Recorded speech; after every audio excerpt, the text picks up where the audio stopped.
performance of the duties as McLeod County Commissioner as McLeod County Commissioner to the best of my knowledge and ability. to the best of my knowledge and ability. So help me God. So help me God. Excellent job. Thank you. We will make it official and get you signed here. We'll do 2 copies, and then I'll get those completed for you.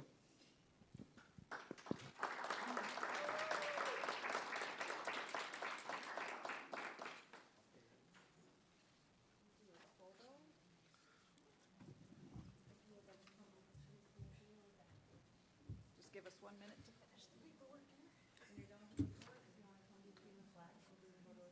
Okay.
morning, everyone. It's 9 o'clock. I'd like to call the McLeod County Board of Commissioners to order on May 5th, 2026. We'll start with the Pledge of Allegiance. I pledge allegiance to the flag of the United States of America and to the republic for which it stands, one nation under God, indivisible, with liberty and justice for all.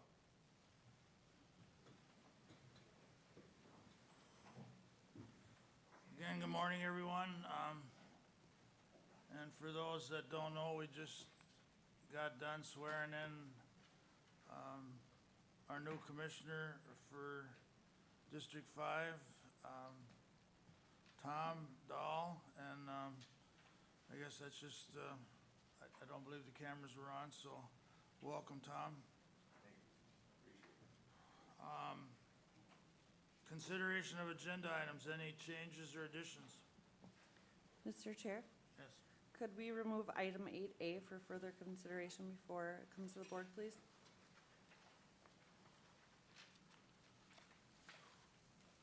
It's under Health and Human Services. Consider approving the bylaws of the McLeod County Mental Health Local Advisory Committee. Again, that's 8A, and it's going to be pulled for further consideration. Or I should say review, please. Review is fine. Thank you. Go ahead. On the minutes, can we have them pulled so I can abstain? All right. What are wishes of the rest of the board? I've never really done that before. We just pull the minutes and vote on them separately. I guess what I'd sooner do is just do a roll call, and then you could abstain at that time. Just so I will officially abstain. All right. All right. So are there any other corrections or additions? No other changes, Mr. Chair. So, Mr. Chair, I will move that we approve agenda as presented with the removal of item as mentioned by the administrator. Very well. Again, with the request for abstention, we'll do a roll call vote. Need a second. Oh, is there a second? Mr. Chair, I'm sorry to correct you. However, I think that Commissioner Dahl is looking to abstain from the consent agenda, not the agenda items. So Very you can well. go ahead and. Maybe what you abstain from. All right, is there a second to the agenda items? I'll second the agenda. Any discussion? Hearing none, all in favor say aye. Aye. Opposed? Motion carries. Consent agenda. No changes, Mr. Chair. Move to approve. Motion made by Commissioner Wright to approve the consent agenda. I'll second. Seconded by Commissioner Chatska. Any discussion there? I believe, I'm just not exactly sure, Attorney Hench, you can help me with this, but I think, can we just announce that he's abstaining from this vote on because of the minutes? Or how do we, is that fair enough? Well, if he's abstaining, I mean, he'll be abstaining from the entire consent agenda. And Yep. that should, I mean, And that's we'll fine. still have a quorum, so as long as Mr. Dahl's fine with that, then announcing that's fine. It's And- just for transparency. I mean, Right. other than that, it doesn't bother. There's no real legal thing there. So with that, Commissioner Dahl will be abstaining from this vote. Any more discussion on the consent agenda? Hearing none, all in favor say aye. Aye. Opposed, motion carries. All right, I'm gonna wear out the chair this morning, but that's all right, I guess.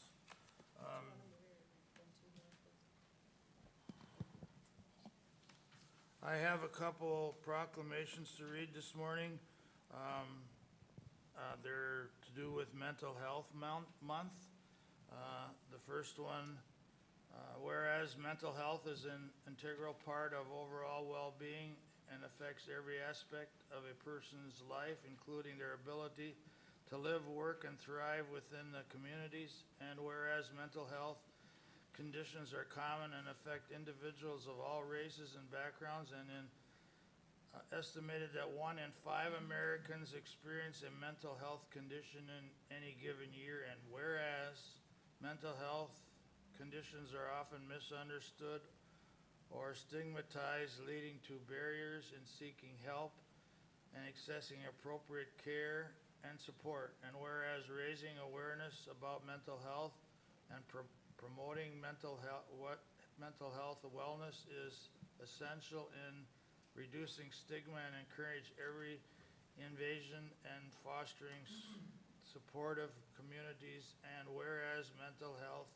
is a key component of public health and investing in mental health, promoting prevention and preventing and treatment improves the overall health and well-being of individuals, families, and communities. Whereas the observance of Mental Health Month provides opportunity to educate the public, raise awareness about mental health issues, and promote the importance of mental wellness, resilience, and recovery. And whereas by recognizing May as Mental Health Month, we affirm our communities to support mental health advocacy, increasing access to mental health services, and create communities where the individuals can thrive.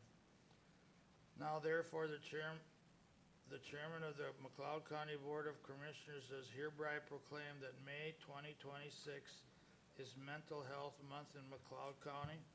As the Board of Commissioners Chairman, I also call upon the residents, governing agencies, and public, private, institution, business, and schools in McLeod County to recommit our community to promote mental health awareness, fostering supportive environment, and advocating for accessible and equitable mental health care for all.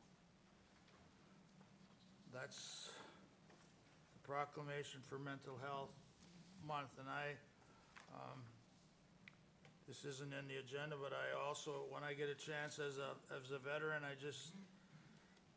when I get a chance, I try to include that every day, roughly 21 veterans commit suicide, every day. And I just want people to keep that in mind. To me, that's a terrible, terrible loss for our country. Thank you for that.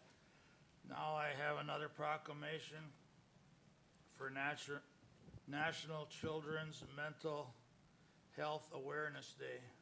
Whereas the mental health and well-being of children, youth, and youth adults is essential to overall development, success, and happiness. And whereas mental health challenges among children, youth, and young adults are prevent and can significantly impact their lives, families, schools, and communities. Whereas addressing mental health needs early can prevent more significant challenges later in life, contributing to healthier individuals and communities. Whereas May 7th, 2026 marks National Children's Mental Health Awareness Day, providing an opportunity to raise awareness about the importance of children's mental health and the need of accessible, comprehensive, and culturally responsive service and support. And whereas promoting positive mental health resilience and emotional well-being among children and adolescents requires collaboration among families, schools, mental health professionals, policymakers, and communities. And whereas Pact for Families, our families collaborative and like organizations recognize and address children's mental health needs to help ensure that all children,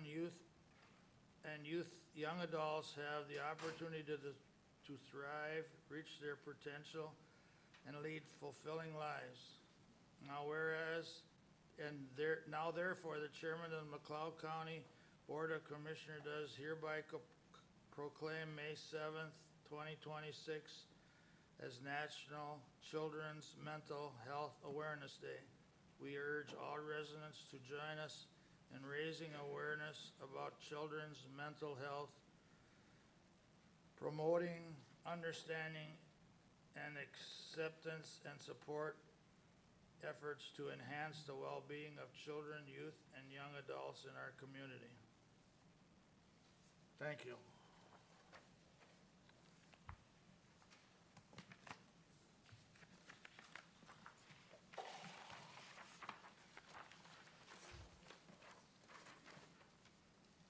We're moving on to Section 5, County Auditor. And I believe we're going to, as Connie comes forward, we're going to just hold back a few minutes on the 12A because of John Kolb is not able to join us for about, what, 10 minutes, 20 minutes? Correct. So we'll try to go through these other items first, so go ahead, Connie. Okay, so good morning, everybody. Item B is to consider approving a license to permit large assemblies application by the Church of the Holy Trinity in Winstead, Minnesota for the 2026 Windstock Country Music Festival. James Mendoza, representing the Church of the Holy Trinity, requests approval of a license to permit large assemblies and a temporary liquor license for the 2026 Windstock Country Music Festival. The purpose is to raise funds to help support Holy Trinity schools in Winstead. Holy Trinity has an enrollment of approximately 110 students in grades preschool through 12th grade. This event is the major fundraiser supporting their annual budget. The assembly will begin at 9 a.m. on Thursday, June 18th, and it ends at 12 p.m. on Sunday, June 21st. The maximum number of persons anticipated attending is 20,999 each day. The maximum number of tickets to be issued, sold, or distributed is that same amount. The legal description is the northwest quarter of the northeast quarter of Section 15 in Township 117, north of Range 27 west in Winstead Township. Now, is James here? Was that, No. okay, he's not here. Very well. Board's wishes? Mr. Chair? Go ahead. If I might, I'll say, I think, the Church of the Holy Trinity has been hosting Windstock for, I believe this might be their 31st year. And it's been an awesome event for the community of Winstead and also for McLeod County. I'm happy that they can continue with the event, and if you read through the board packet, you can see that what an awesome undertaking it is when they're referencing having the hospitals in Hutchinson, Glencoe, Buffalo, and Waconia on call, ready to serve as they need to for the event. The event is permitted, I believe, for like 21,000 attendees each day, so it's just an awesome event. And with that, Mr. Chair, I will move request as presented. Motion made by Commissioner Smalls to approve the permit. Is there a second? I can second. Seconded by Commissioner Wright. Discussion? I'm glad you said that, Commissioner Smalls, because I know it has grown, and to my knowledge, public safety has also grown with it, and I mean, it's one of the things that you deal with in there, but I agree that I know it's one of the only fundraisers for the school, plus I think it's good for McLeod County. Any more discussion? Hearing none, all in favor say aye. Aye. Opposed? Motion carries. Okay, so along with that is item C, consider approving a 3-day temporary on-sale liquor license permit application for Windstock Country Music Festival for the event to be held June 18, 19, and 20, 2026 in Winstead, Minnesota. I'll move that, Mr. Chair. I'll second. Motion made by Commissioner Schmalz and seconded by Commissioner Chatska. Is there any discussion? No, the days are correct. I know when I helped set up the agenda, that was in question, the dates marked here on our agenda do match the license, is that correct, Connie? Oh, sorry, pardon? Number of days, 18, 19th, to 20th, Correct. very well. Any other discussion? Hearing none, all in favor say aye. Aye. Opposed, motion carries. D, Oh. Yeah, with that, I will move on to item D. So I wanted to review with the board and the public, actually, the summary of the special election for Commissioner District 5, which was held on April 14th, 2026. So like I said, today is a good day. We have a new commissioner and chips and salsa. Okay, a special election was required to be held to the vacancy occurring with more than 1 year remaining in the term of Commissioner District 5. Eligible voters resided within Acoma and Hutchinson Township and the city of Hutchinson P2. April 14th was the first available date for the special election in compliance with the state uniform election dates. The McLeod County Canvass Board met on April 15th to review the special election. The results were certified, winners declared, and abstracts signed. So the statistics, the registered voters at 7 a.m. were 4,820. We did not have any election day registrations. Election day ballots cast were 119. Accepted absentee ballots were 34. Accepted direct ballots was 1 for a total ballots cast of 154. The voter turnout in this election was 3.2%. So unfortunately, the McLeod County voter turnout was minimal, which may be explained by the possibility of one candidate ending his campaign before the end of the contest. And now that the election and the canvass and the contest period have ended, I will share some information that I could not while the election was happening, as it may have been perceived as influence or interference in the election. And this is my plea to eligible voters. If this happens again, please vote on election day. Your vote does count. To illustrate, I will share that in this case, if the candidate who received the most votes cast would not have accepted the certificate of election, that situation would have created another vacancy in the office, so a second vacancy. This time in the term, there would have been fewer than 1 year remaining. The steps to move forward would have been to wait until the contest period was over, present the vacancy to the office to the board, which would have been again during this board meeting, and the board would then have needed to hold a public hearing and follow the appointment process to the end of the term. It would not have been an automatic win for the other candidate. So again, your vote does count. I do want to thank all of the election personnel, the county, the city, and township election judges, the city of Hutchinson clerk, and especially my deputy auditor treasurer who did direct this election. Okay, so I do want to review the expenses of the special election for Commissioner District 5. And please note that these amounts do not include McLeod County, City of Hutchinson, or township staff time, election judges, or facility rental costs, which we all know that total would have been large. Publication costs, we still were required to publish a full-page ad. That was $687. Ballots and programming were $4,490. The assisted voting device, $758. Envelopes, we had to get new envelopes because there was legislative changes with the verbiage.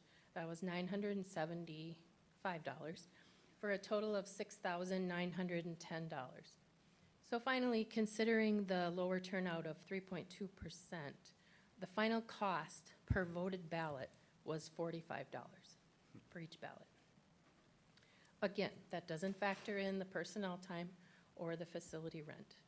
So in comparison to maybe a state primary, which have lower turnouts, and let's say that primary had 10%, the final cost per voted ballot would have been $14. So there was quite a difference in the cost of this election. Any questions or comments? Mike, I just have one comment, Connie. Thanks for all the work you went through. I know it was time-consuming for our staff. But I just want to echo the importance of people getting out to vote. It doesn't matter what the election is, but I mean, people are becoming complacent and don't think their votes count, but they do, more than they know, but Sure. very well. How are we, does Mr. Cobb happen to call in yet, or?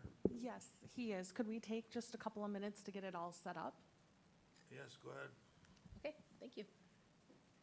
I will not recess, but we'll go ahead and,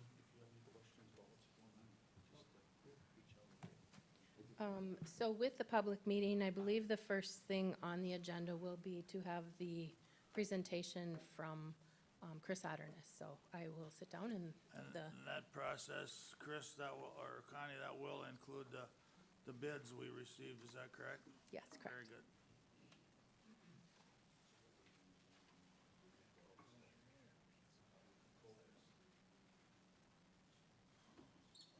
Boy, I think we should open here.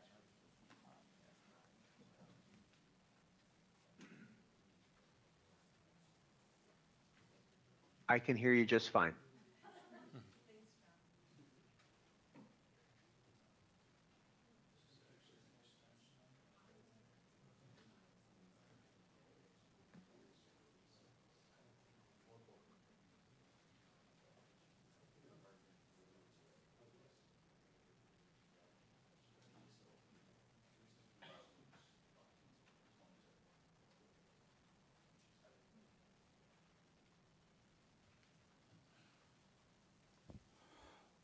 Okay, we need to, open a public hearing on, as far as we now would become the ditch authority.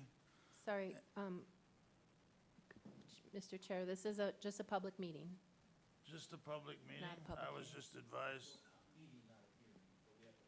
Open the, okay, so we're still changing hats. So we'll open a public meeting. Is there a motion to do that? So move. Motion made by Commissioner Dahl and seconded by Commissioner Wright to open the public meeting on County Ditch 12A. Any discussion? Hearing none, all in favor say aye. Aye. Opposed? Motion carries. The public meeting is now open on County Ditch 12A. Chris, go ahead. Chair Kruger, members of the board. Again, I'm Chris Otterness with Houston Engineering. I'm actually filling in today here for the project manager of this project, Lisa Owen. She is not able to be here, but she has kept me in touch on the project all the way through, and I've reviewed all the work products. So I'm familiar enough with the project, but certainly you know, Lisa, again, is the project manager, the primary point of contact on this. So I'm going to go over a few things, next slide, a few things here today. You know, the primary focus here is to go over the results of the bids that were received for repairs on County Ditch 12A. But I will go through some of the history on here, particularly with a new commissioner and with some folks here from the public that may not have seen all this information. Good to go through some of the background. So the beginning of this work on this drainage system really started about 3 years ago, back in 2023. We had a couple of different activities back then that kind of set off this process. The first of which was a historic review report and then a public hearing that followed, and this was to determine what the as-constructed condition of the drainage system was, because the record was not complete, and we really needed to know before we could start doing any significant repair what the system is that we were dealing with and make sure that we were falling within the bounds of the drainage statute. Then in 2024, we had a couple more events that were more investigative. We had a report that we completed regarding the TC&W Railroad crossing, where we knew that there were deficiencies in the crossing at that location. We determined what the deficiencies were and provided some suggestions on how to deal with that. And then later on, toward the end of that year in 2024, we developed a draft repair report that covered a system-wide repair of the drainage system. And then last year, we had a couple of public engagements related to the drainage system. We had a public information meeting that talked about what the repair was proposed to be.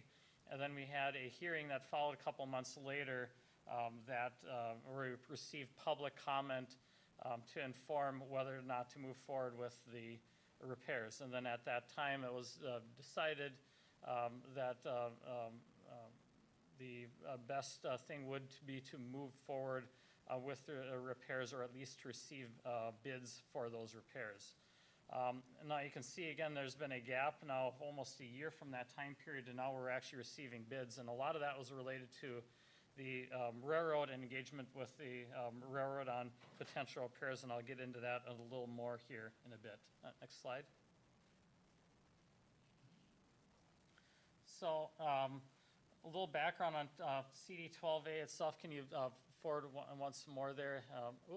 Actually, if you can go back, I'm not sure why that graphic wasn't showing up there.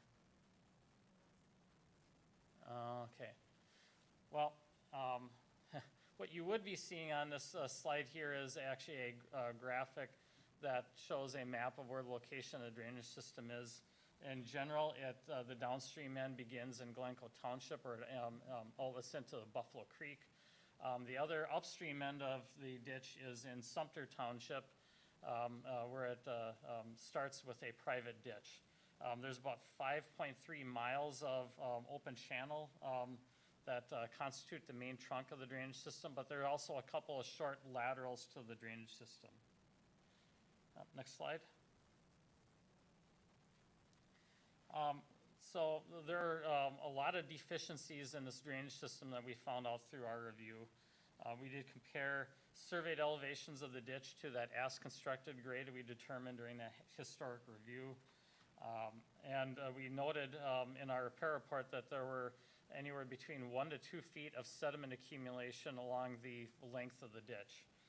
This does decrease the hydraulic efficiency, along with a lot of other vegetation growth, deadfalls, and that sort of thing. Another thing that affects the efficiency are the culverts along the drainage system. There are several culverts, both private and publicly owned culverts, that are too high. And a lot of deterioration along the drainage system. Unfortunately, one of the photos that you can't see on here is a clog in one of the culverts where a large branch is actually jammed into one of the culverts there. The culverts, they again are deteriorated. They are at risk for failure into the future. Besides all of that, there is some bank sloughing in a few locations that does need to be repaired. That bank sloughing drops into the ditch and then creates more sediment and blockage, inefficiency of flow. And then there are some private tile outlets that are degraded, that are causing erosion. And this is something that's been a chronic thing in a lot of McLeod County's ditches that we've worked at replacing those tile outlets. This definitely increases the longevity of the drainage system before it needs more repairs. Next slide. So a few of the components that we have of the repair, and this is the primary repair excluding the railroad crossing. We have proposed 5.7 miles of open channel excavation and vegetation removal. We've also recommended replacement of a number of private crossings. There are 7 of them that we're recommending replacement, and then removing one crossing in its entirety that is no longer being used. We were proposing bank repair along some of those sloughing banks, and up to 50 different outlet repairs, either private or public tile outlets that come into the system. That number may be changed as we go out and see how the conditions are once we get to a repair on the drainage system. And then finally, there are 4 different public crossings. These crossings generally are the responsibility of the road authority that cross them. There's one crossing that's in McLeod County, one in Sumter, and two in Glencoe Township that we are recommending for replacement. Okay, next slide. So what will all this repair do for the landowners that benefit from the drainage system? Well, it will decrease the frequency of flooding and the duration of flooding on adjacent parcels. It will reduce the amount of stagnant water that's on the drainage system, and the stagnant water isn't necessarily a sign that the system is in disrepair, but it can be an indicator sometimes that it isn't operating as efficiently as it could be. There are, again, what I mentioned before, with the sloughing banks, that they will be stabilized, so we'll have less erosion going on down into the ditch. And then we also identified that as part of the repair, no wetland impacts will result that would require mitigation. So it's one of those important things we need to look at as the environmental considerations of what we're doing and making sure that we're in compliance with applicable laws, including the State Wetland Conservation Act. So again, in this case, that will not be a problem. One of the things that we further looked at was the TC&W Railroad culvert. That culvert, it is currently in disrepair. Actually, there's three different culverts. There's a box culvert and a couple of steel pipe culverts that are under the crossing. That concrete box culvert, we have very little information on, although from what information we do have, it seems likely to have been constructed somewhere in the first half of the 20th century, which is quite a range, but again, that's all we have for information. But we do know that it's in disrepair. We have, lots of evidence of spalling, corroding, exposed rebar in that culvert. And then it also is significantly higher than the bottom of the ditch. With regard to the steel pipes that are out there, we have a little more information on them. One was constructed in 1966, another one added in 1985. Both those culverts are still above that as-constructed ditch bottom that we had identified in our historic review. So because of the conditions that we saw out there, and knowing that the culverts are higher than the ditch bottom, we did look at a range of alternatives at this location, anywhere from do nothing to even looking at how that box culvert could be replaced.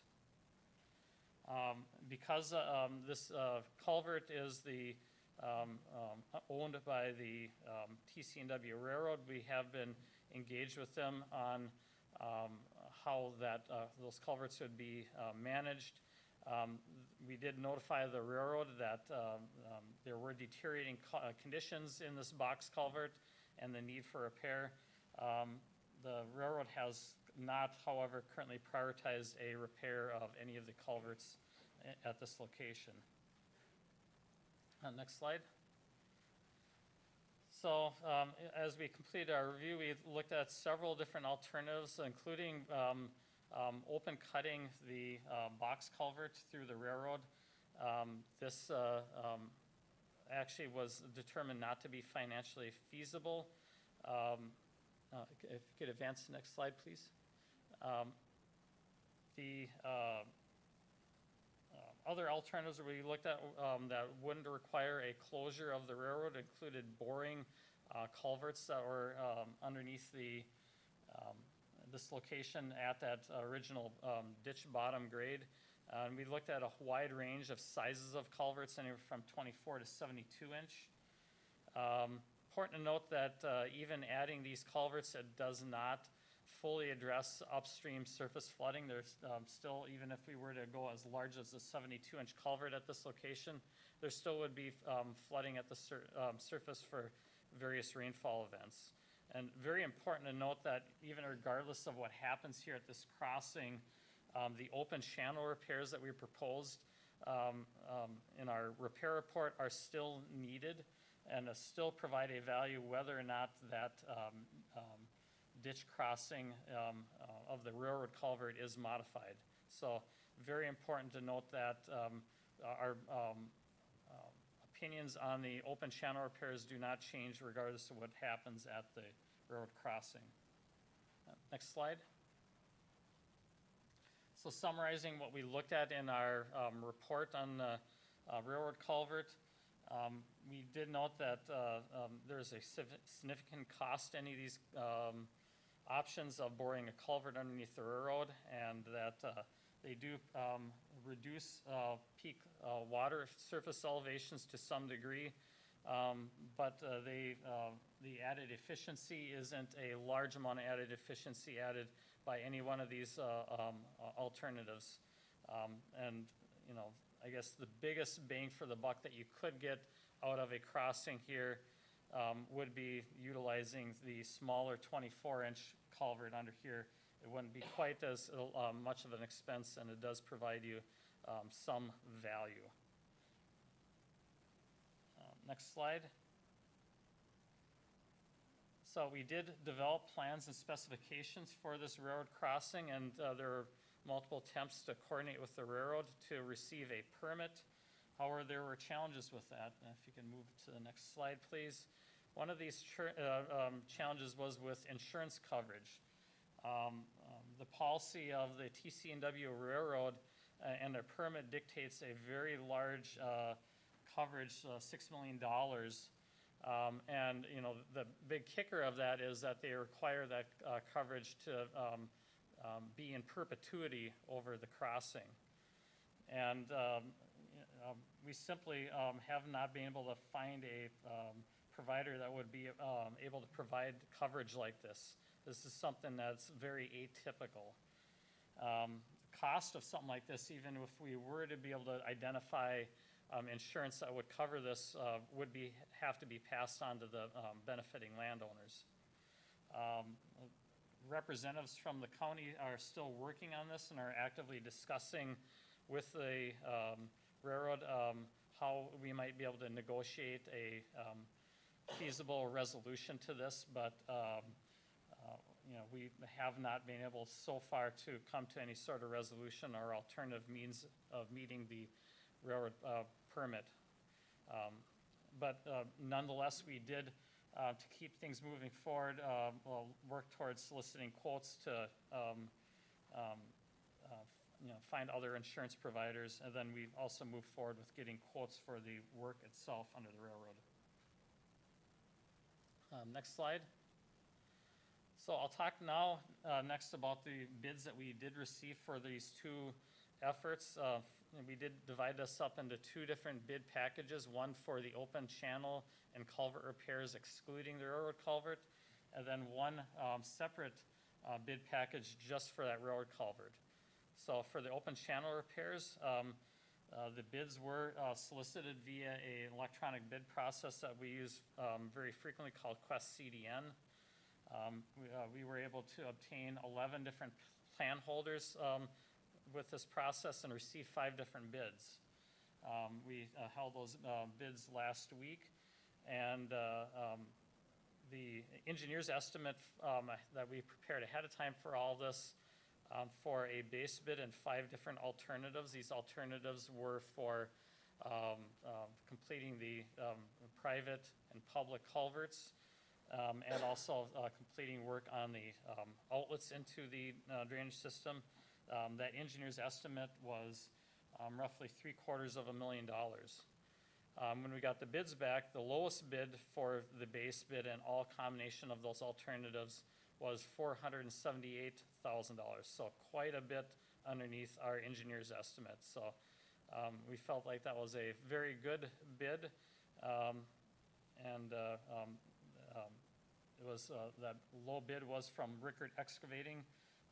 We deemed them to be a responsive and responsible bidder because they did meet our requirements that we had listed in our spec, and we do have relevant project experience that we've worked with them on in Minnesota, multiple counties, including McLeod County, that where they've successfully completed the work.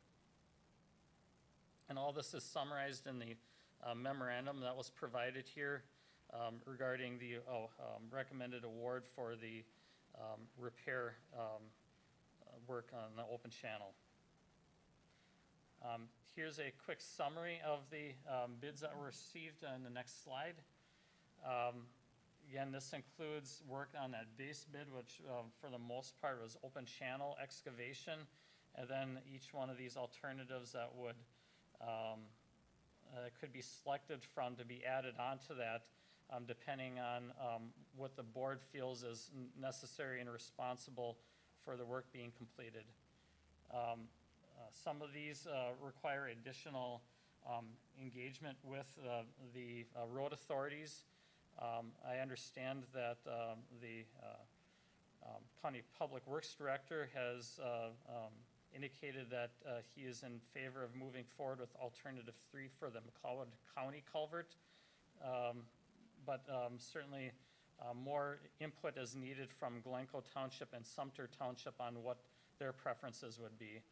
Certainly they could wish to bid this work out themselves and complete it in a reasonable time, and we have information on that coming forward in the presentation as well. Then the other 2 items are more the judgment of the board on moving forward with private side inlets and private crossings and where the appropriate cost of that would go to. So I'll move on now from that over to the railroad boring project effort.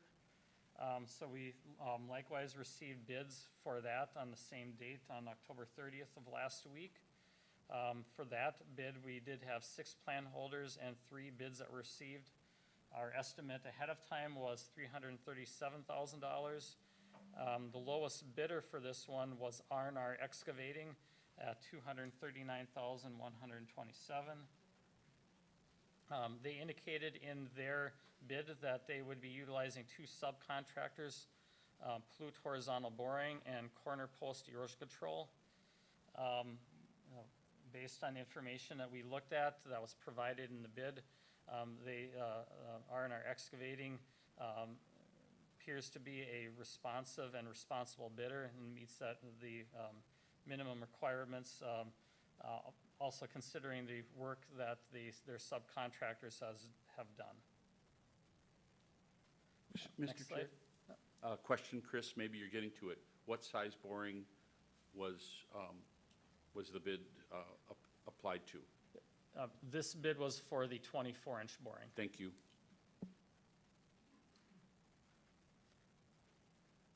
And so this is a summary of the bids. Again, our estimate came in midway through the 3 bids that were received. Again, the lowest bid was substantially less than our engineer's estimate. So for our recommendation, we do recommend that the Drainage Authority execute a contract with Rickard Excavating to complete the open channel and culvert repairs on the system other than that railroad culvert. In moving forward with that, we do recommend that you consider input from the township on whether or not their preference would be to have the work completed as part of the larger repair package, or if they would rather take that work on themselves in the coming years. With regard to the railroad culvert, we do recommend continuing to negotiate the insurance requirements with the railroad. And I'll note that according to our contract and spec requirements, the Drainage Authority does reserve the right to hold the bids for up to 60 days. If the insurance issue is not resolved from then we would recommend that you reject all bids for the repairs on the railroad. Otherwise, we would recommend that if that insurance issue is resolved, that you'd move forward with the low bid that was provided. One thing that's also important to note is that there are potentially some other options that landowners may utilize to receive relief upstream. If those bids need to be rejected, and some of those things could include a petition to either improve the drainage system or impound the drainage system to be able to get relief in various different ways. And that's something that can be discussed as people have ideas. That's all I have for the board. I can address any questions the board might have at this moment. I have one. Yeah, Mr. Chair. The perpetuity that the railroad is seeking, would that apply to this boring or any activity that we may try to undertake in the railroad right-of-way? Chris, Commissioner- I can take that question if you want me to, or at least with my opinion, and I did go see the railroad on my own, just as to put a face to everything here, and it was just last week that I did that. And, again, I'm speaking for myself, but I pretty much told them that that was off the board. I mean, there was no way that we, in talking with our attorneys and attorneys before, you can't saddle a board in perpetuity for expenses. It just doesn't work. So that part's off the board. They were very receptive locally to what was going on. I can't speak for them, but the feeling that I have, they were very cordial. They hire a firm to do this. It's not like a division of the railroad that puts these restrictions onto these they hire somebody to do it. And I mean, without getting into the weeds too far, did I want to accuse, are they there just to block everything? I can't say that, but obviously, they were very receptive again to the local landowners, local economy, that we have to work together. I told them that it was kind of short time to make it for this meeting, but I did. They kind of assured me that they would look into it and try to get their own TC&W involved in that decision. Now, what happens, I obviously can't guarantee that. But it's the best I could do. What I was hearing pre-going up there was this insurance into perpetuity. Well, it doesn't, I'm not a lawyer, John's on and Ryan's sitting here, but I mean, you can't, to me, it just doesn't make any sense. You can't, you're basically hold what's there hostage as well. I mean,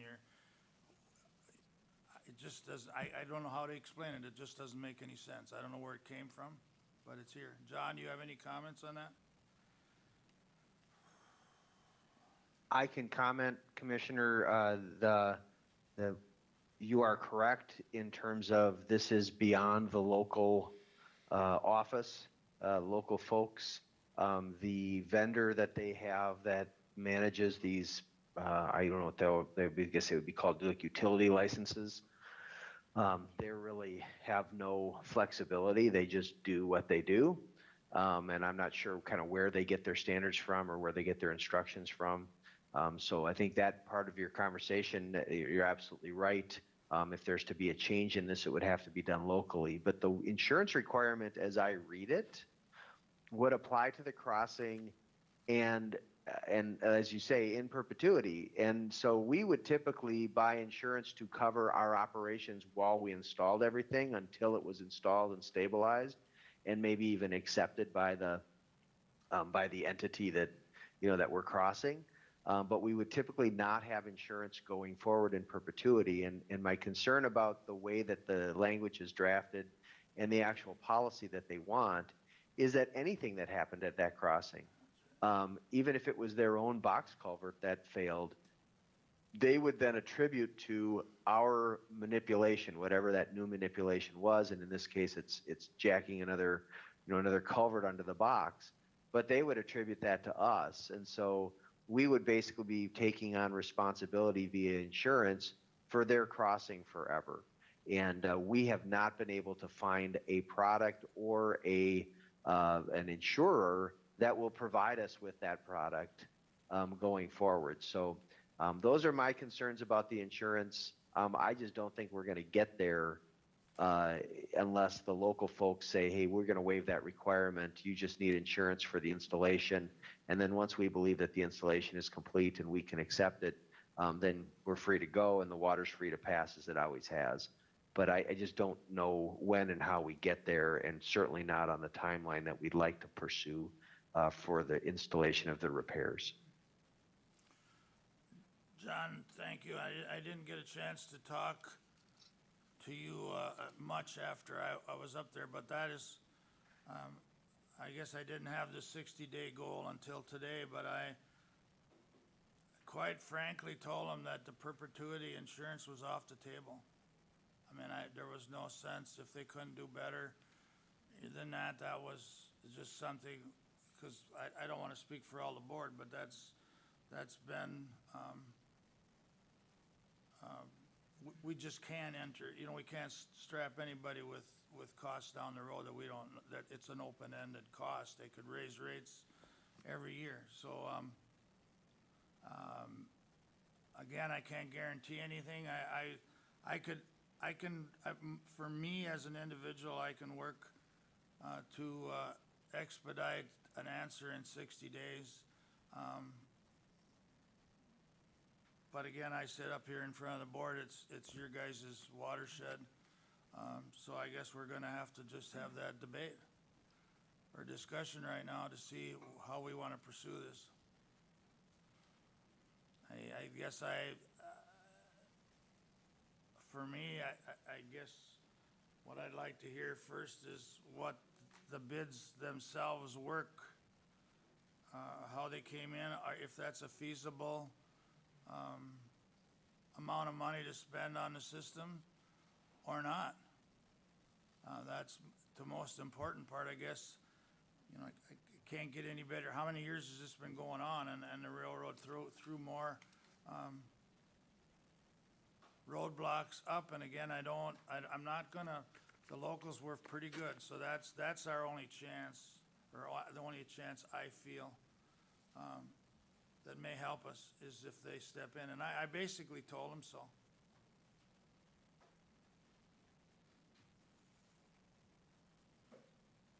Any more questions from the board? I do one. Go ahead. Question for Mr. Otterness on the bid preparation for the open channel cleaning. Just to hear the answer, the bid includes leveling the spoils, seeding, and replacement of any of the drop pipes.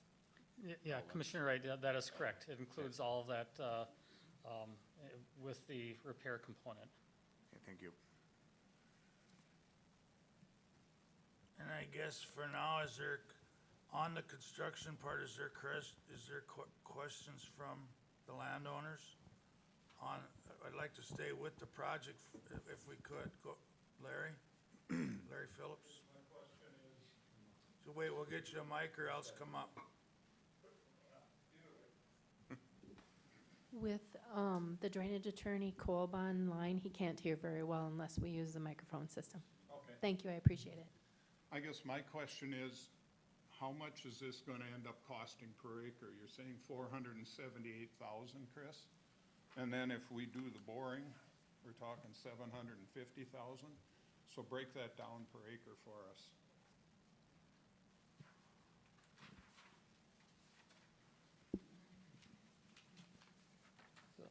Board of Commissioners, one important thing to note on here is that how the cost gets broken out depends on where you're going to allocate the cost and how you decide on that. I think on most of the recent system repairs that have been completed by the Drainage Authority on other drainage systems, the drainage system itself has paid for the cost of the base bid and the private side inlets, which would be alternative 1, and the private crossings, which is alternative 2. And so that combined cost of alternatives, the base bid and the alternatives 1 and 2 is $374,000 roughly. So That would, if you go from that prior practice, that would be the cost that is allocated to the landowners. I apologize, I don't have the acreage of the drainage system on me right now to know what that would mean as a per acre cost. And I don't know if anybody else happens to know that number off the top of their head, but. Even if you do have the per acre cost, it's really not feasible to divide it per acres because it depends on what their benefit is within the watershed. So it would be more accurate for landowners to actually look at their redetermination report that they had received and determine what your percentage is of the $100,000 and then go from there and multiply it out. If anyone certainly has questions about their own, we do have a sign-up sheet here that we can give you a call after the meeting or work with you on what your costs might be. Yeah, that is a very good point, Connie. Yeah, because the amount of cost per acre varies drastically depending on how close you are to the drainage system and other factors that viewers look at. Larry, or Mr. Phillips, do you have, I mean, you're used to doing this kind of thing, so, I mean, do you have we can't just divide the acres into the cost because it's benefited acres are gonna be a lot higher and some are gonna be a lot lower, so I mean, that's not a fair assessment of the project, but is there something more specific or? I know that we are in order and can order things, but I'm also prepared to try and get the figures out that are necessary, but I'd like to make sure that these numbers are accurate or a way to get the accurate numbers before the decision is made. Because I've done as much work as I can do. And I mean, now it's your guys', it's the watershed's call on how to proceed. Again, I know I'm repeating myself, but I kind of have to. I'm confident that I have a good feeling that the railroad may come back with just the standard insurance, but I can't guarantee that, at least not for today or maybe never.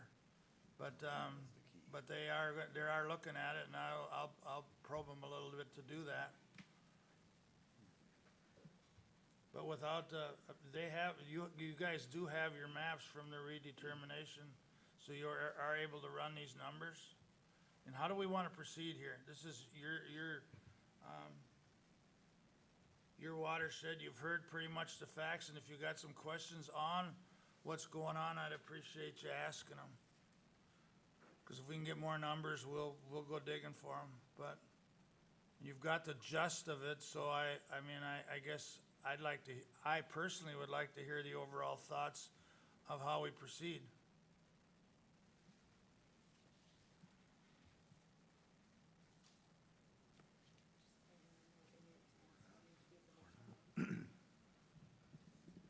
Bruce? Just a couple of questions. Just state your name, Bruce. Bruce Bargman. With Rickert's bid, the $478,000, was that for the complete ditch all the way from the creek up to the I'm headwater? sorry, Mr. Bergman, can you please speak into the microphone so that Mr. Phillips can hear as well? The bid from Rickert, $478,000, was that the complete clean out of the ditch from beginning to end? Okay. Yes. Yeah. All right, well, my opinion, I would say right now, alternative two, being we don't know how this is gonna work out with the railroad and stuff.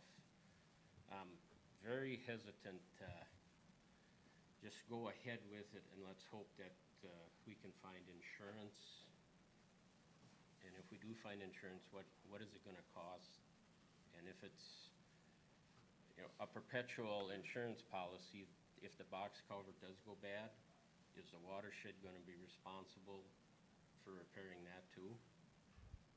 No, listening to Mr. Kolb, my feeling, again, I'm only one of 5 people here, but my feeling is that's off the table. And I basically told the railroad that we just can't do that. Yeah. We have to come up with a solution to do the we've got the numbers on the boring.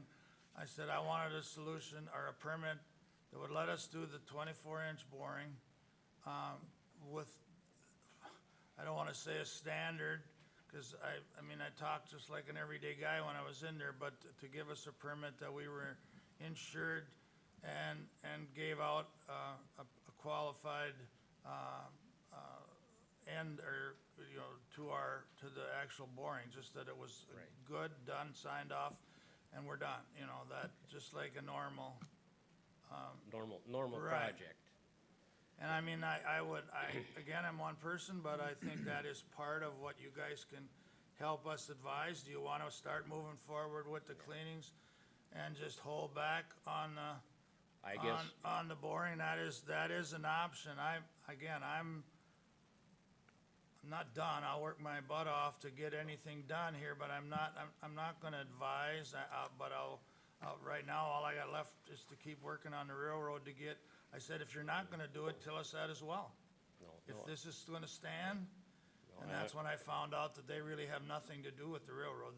They have to kind of bring it back, and they can make that decision, but we'll see what happens. well, thanks for doing that, Doug, but I would say right now, not knowing how that's gonna proceed, let's just wait with that till we know more about what's gonna happen, we have more information.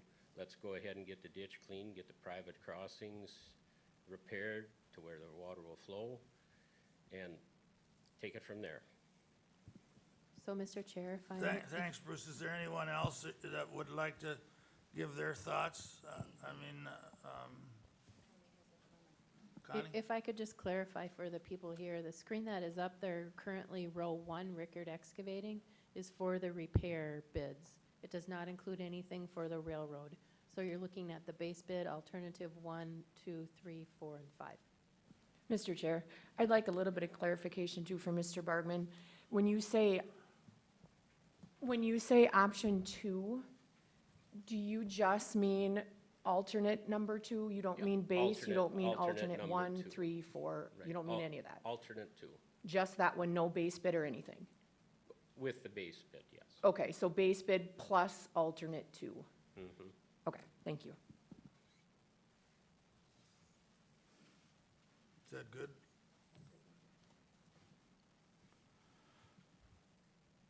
Questions? I guess I'd like to hear from some upstream. I have talked to a couple of you guys, and I'm at a loss on what kind of a direction to take. I think it's probably important to start cleaning, but so I'd hate to just hold up on the whole thing. Have you guys got thoughts?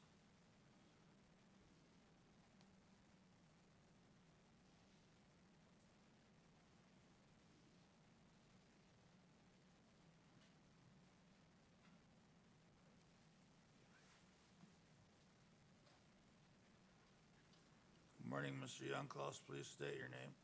Oh, Brian Youngklaus. I pretty much agree with what Bruce stated, to move forward with it, but I just don't want the railroad to be, I don't know, put on the back burner until we know that it's totally not an option of, like a perpetual. Well, I won't leave it.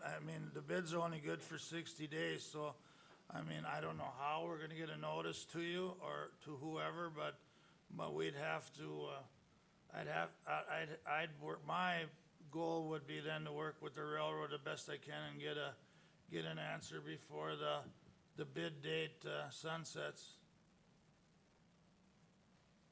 John or Chris, do you have anything to add to that? Or, is that a worthwhile goal or achievable goal? I think you can most certainly play out the time you have that these bids have to remain valid. I think the question though really is, can you get started on any of it now? And let's just assume we can't get the railroad, that we can't get that additional culvert under the railroad for whatever reason. Are we going to do the rest of the project? And that's the rest of the repairs. And I think that's the big question here, because if you say that if we can't get the pipe under the railroad, we're not doing anything, that's one thing. But if we're just holding off on that one component and then proceeding forward with the rest, we just want to be very clear what action we're taking today. And you are welcome to reject bids, not award any component of this project. You have all of those options before you. But I think anything you can decide that you can go forward with today, you should go forward with today. And it sounds like the only thing that really we would have to leave on the table for a time while we try to figure out whether we can move it forward or not, is the railroad crossing. And that's kind of my thoughts on it. So I'd like to see at the end of the day today that we have very clear guidance on what we're going forward with and what we're not, who we're awarding contracts to if we are at all, and then how we're going to proceed. And I know there are some additional coordination elements related to the township and county culverts that we may want to address as well while we're taking the time in this process. Okay, very well said, and I don't know if you could hear all the comments that were made. That is, the couple we had, I think that's what they're thinking on doing, and I guess for us as a board, I'd like to hear that clearer too, because I guess if it's gone on long enough, if we could start the cleaning, if that's what we're gonna go, and if some are drawing the line that if we can't get through the railroad, we do nothing, that's our other choice, but, right now, everything costs too much, but I think we've got respectable bids. So it's your guys' choice to, Mr. Chair, go ahead, Nathan. I didn't want to interrupt you, You're but fine. I guess I got a question for Chris, if he can address it.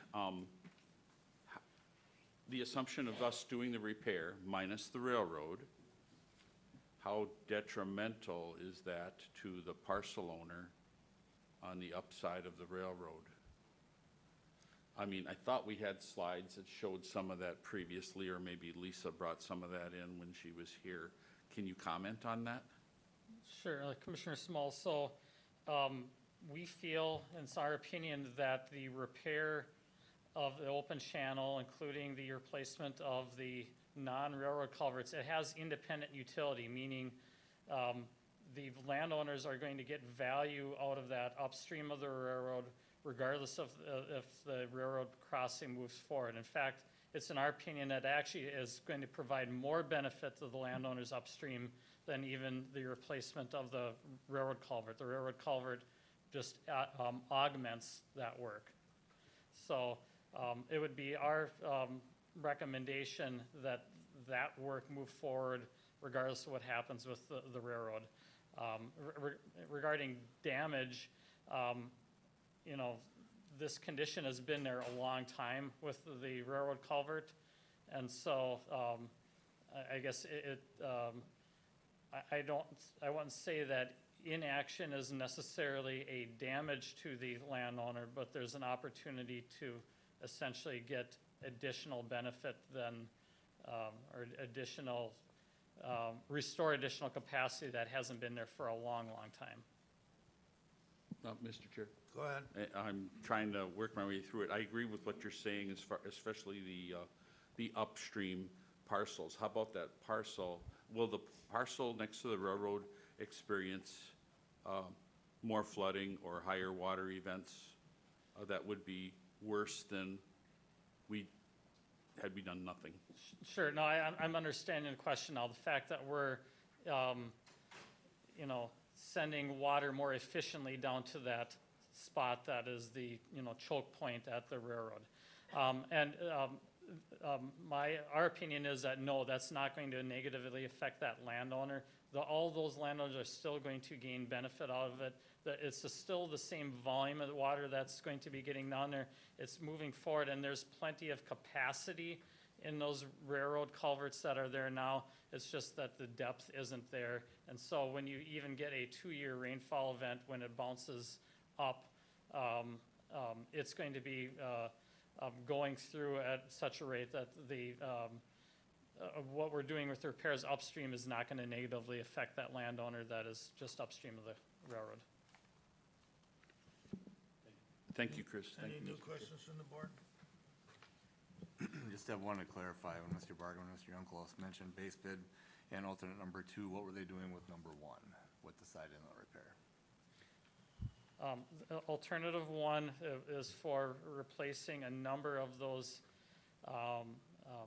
incoming laterals and replacing generally the first stick of pipe in there. And so I guess, you know, that is something that we feel is going to provide additional longevity to the system. It won't necessarily provide immediate capacity by replacing those. And my question was just on their comments, were they including option one within that? Because you just said option two, but we just want to make sure that you were kind of up to two basic. Okay, all right, thank you. I just wanted to clarify that. I missed that. Bruce, what? Including one. Okay, including option one and two. And again, just to expedite things here, move them along here, I think for today, I think John said it best, John Kolb.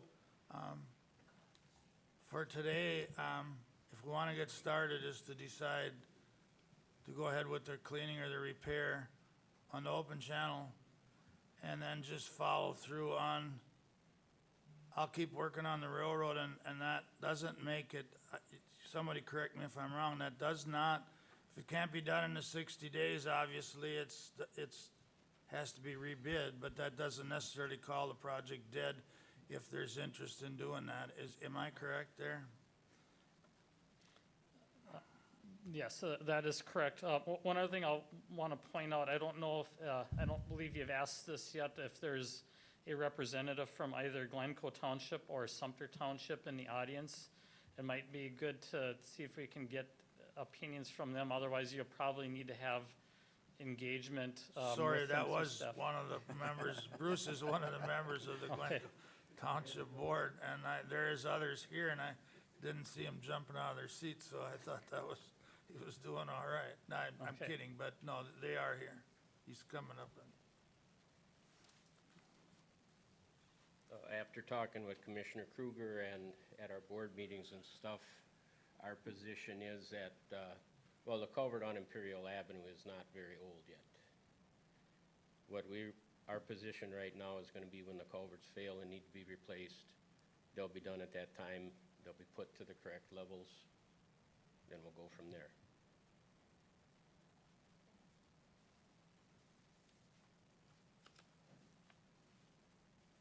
Go ahead.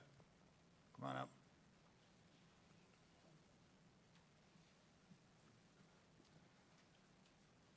Mike Keenan. I'm a township supervisor for Glencoe Township and also a landowner, and I agree with what Bruce said. Let's put the package together, base 1 and 2. The one culvert's just put in, whoever's supposed to have been at the time, relatively new, and let's put those on the back burner and see what happens in that, but go with the package of base 1 and 2. Mr. Chair.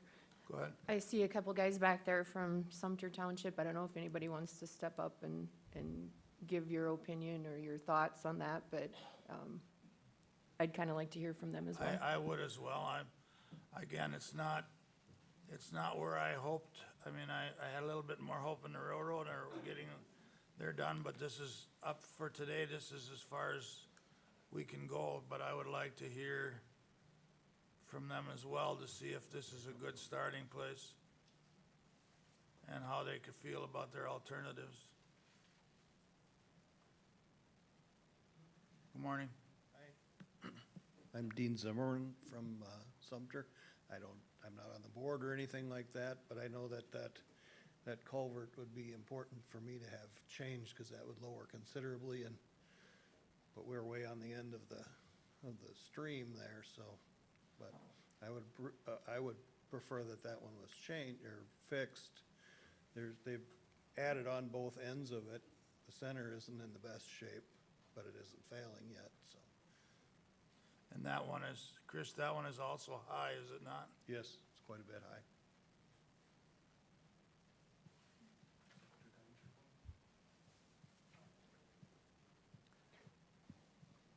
So, Mr. Chair. Mr. if Chair. They just, oh, sorry. Go ahead. Go ahead, John. Okay, so on the township or county culverts, And I hear what the township reps are saying, and I have sympathy for that position. I think where we have a culvert that maybe is a little bit too high, but still has a lot of service life back in it, we have a couple choices. We either reimburse the township for whatever the remaining service life is, and we only charge for the, whatever that new service life is. But if it's not a culvert that's in a position where it is jeopardizing or impairing the utility of the system for other landowners, then those types of culverts, I think, can wait until they are due for replacement. And then at the time of that replacement, obviously the township would have to put them at the correct elevation or whatever the issue is. But we also do have some culverts on this system that I think are either at or beyond their service life, and they probably should be replaced. And I think that was noted here as well. And so at that point, we have a choice. The township is either going to replace that on their own to the specification necessary on a timeline necessary, or they're going to agree that we can do it as part of our project and charge it back to them. And then we have some culverts that might still be serviceable, but for whatever reason, they were placed high enough where they are impairing the utility of the ditch system for other folks. And they're going to have to be reduced in elevation. They're going to have to be put at the right location. And so I think those are the culverts we want to focus on, the ones that absolutely have to be replaced as part of this repair, or they impair the utility of the system for others. And so that's, I think, what we got to work out with the townships is which culverts are those from the engineering perspective, from our perspective, and what's their position on them. And then when we look at the cost of that replacement, I think it is fair to look at remaining service life and the rest of it. And we've been through this before, trying to resolve it with other townships. I know that your county attorney has been involved in those discussions with me, with those townships, so he understands this process of kind of identifying the remaining service life and trying to offset those costs. But we need to decide today, because we have a bid to do certain activities with unit prices and costs, and we're either going to award that contract, award part of that contract, or not award that contract. And that's what we need to decide today. So this pick and choose about which culverts, I think we have an opportunity to discuss that, but we got to come down to these ones. These are going to be replaced. Here's how it's going to work out. These are going to be left in place until their normal replacement cycle comes up, and then they'll be placed at the right elevations. But I don't think that I don't know for sure whether the engineer has gone through that level of analysis and whether we've had that discussion with the townships. So I think as to these township culverts, if we can't, we're either going to award the contract, award part of the contract, or not award the contract at all, and we need to decide which we're going to do on those culvert replacement bid packages or alternatives. So I'm throwing that out there because I think there's a lot more here on the township and the county culverts than just saying we're going to wait, not wait, because we do have contractors that have some expectation that their bids are going to be acted upon, and either a contract's awarded or not. So we have to figure that out here before we can go forward. I think the ditch work itself is a no-brainer, but now we're onto the culverts, and we probably need to address those in more detail. Yeah, thank you, John, and I don't know if you've got the notes, Chris, that we did discuss some of these, and I know the one that Glencoe Township is talking about now is probably not gonna hamper the flow. Just that one is the one I remember that's not gonna hamper the flow. So I guess, and what John had said earlier is to, prorate out the lives. That is the other alternative, but I know we also discussed that Sumter Township one. Somebody from Sumter Township Board was here and said, I think that in the main part of that culvert was supposedly more to the end of its life, but they must have added on both ends if I remember right. So I don't know how we judge that, but John's right. We need to move on now to if we're gonna go with the cleaning now, which alternative, or what are we fixing and what are we not? Yeah. Go ahead. Mr. Chair, so I guess what I can tell you about these culverts is all of these culverts are at least, well over a foot higher than the original channel bottom. Some of them 2 feet over the original channel bottom elevation. It would be our opinion, we wouldn't be recommending the replacement of these if they weren't providing some impairment of the drainage system. Now, how much, I don't have the detail on how much each one is specifically impairing the function, but they all are to some degree and have the potential to back water up where it might decrease capacity, say, on tile outlets upstream. We did, in our recommendation, provide a recommended deadline that giving the township a timeline of approximately 5 years to get this work completed if they chose not to complete it at this time. That would coincide with potential additional service life of these culverts as well.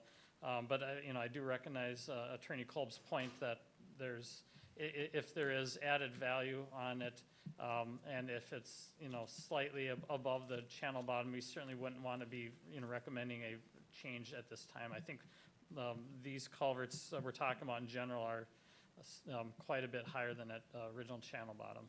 Have you got a list of those there? I don't have a specific list in front of me, no.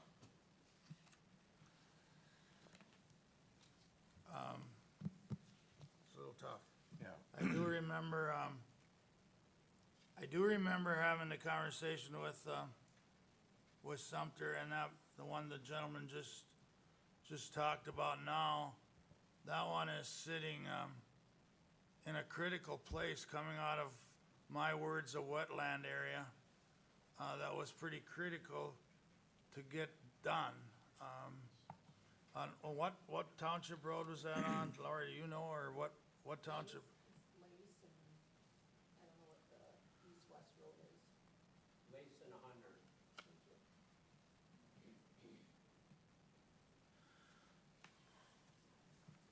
Well, I feel a little flat-footed here because without getting some numbers on these alternatives, I'm not sure what to do. Mr. Chair, Go ahead. I just have, I guess, something to add here. So what I'm hearing from everybody is the base bid plus alternative 1, alternative 2, and the McLeod County engineer is saying alternative 3. It sounds like we're kind of on the fence on alternative 4 and 5.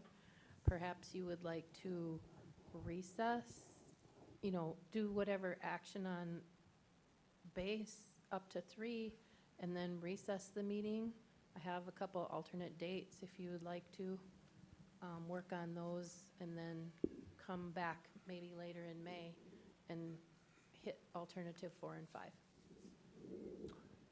That's pretty close to a recommendation that I was gonna come up with as well. Let's wait for Mr. Cole. Go ahead. Yeah, and I think that's a great recommendation. I think the starting point, though, would be to maybe talk to the township folks that are in the room. If we agree to evaluate the remaining useful life on the various culverts, and we pay as a damage whatever the remaining useful life is on any given culvert, and then have it replaced, and then the remaining costs charged back to the townships, is that a more acceptable process to the townships?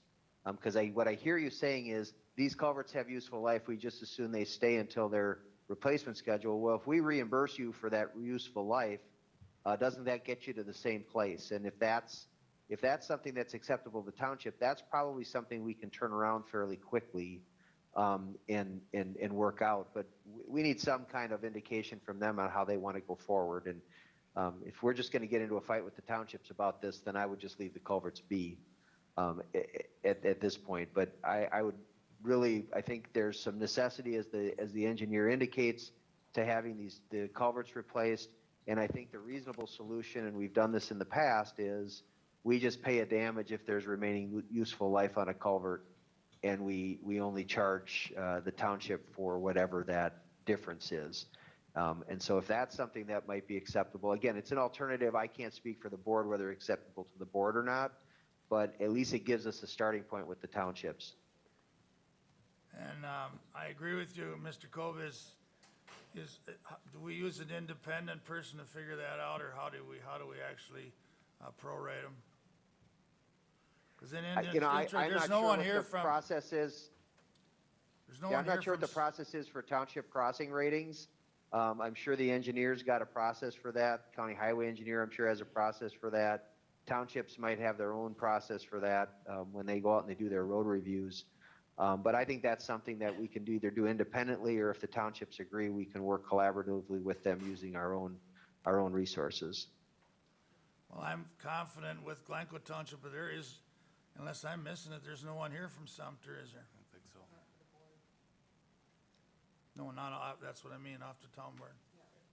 Bruce? Bruce? Yeah, Doug, I'd agree with you, just having a quick word here. Alternative 4, as long as that culvert in Imperial Avenue would be prorated, we would certainly be willing to go along with replacing those culverts at that time. Right, I suspected, I mean, and that's a good way to just finishing everything up, I agree with that, but. And that kind of takes off the table, you know, whose culvert's better than others, but that would be fine.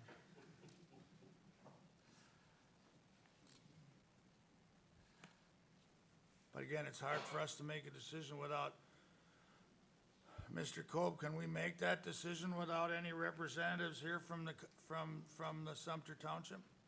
Or do we actually, I'm real concerned about prorating on this timeline because they're farming.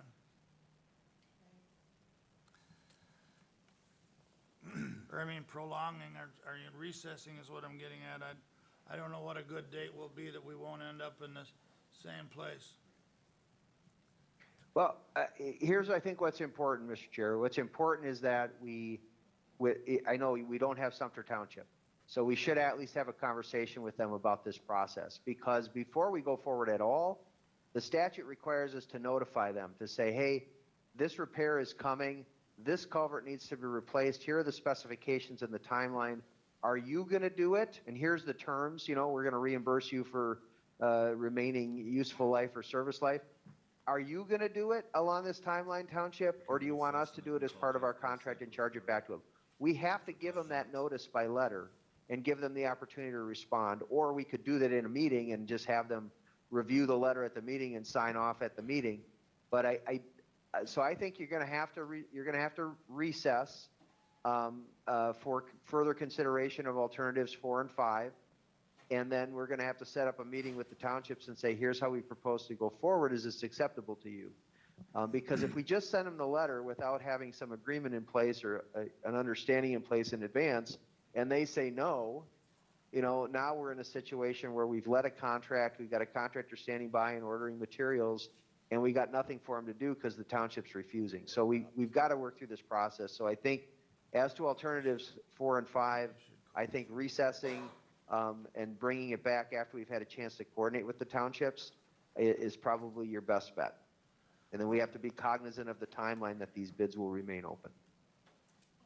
Okay, not hearing anything else from the landowners here, we're gonna take a 5-minute break and try to coordinate a call with Sumter Township board members, 1 or 2. And then I mean, if we're gonna move forward, my recommendation then would move forward with the alternatives you choose. I mean, it would be, in my opinion, this, if we're gonna prorate these culverts out, it kinda takes that argument off the table, I think, from what I had heard earlier. And then just move forward with that, but without checking, Commissioner Wright's gonna make a couple calls to some, Sumter Town Board, and we'll go from that. So we're recessed for 5 minutes.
try to go forward with the right alternatives by doing the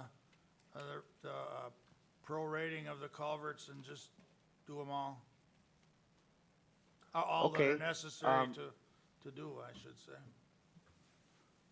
Okay, so I think then you could probably move forward today with awarding the base bid, alternative 1, 2, 3, to Rickard Excavating as the apparent low bidder.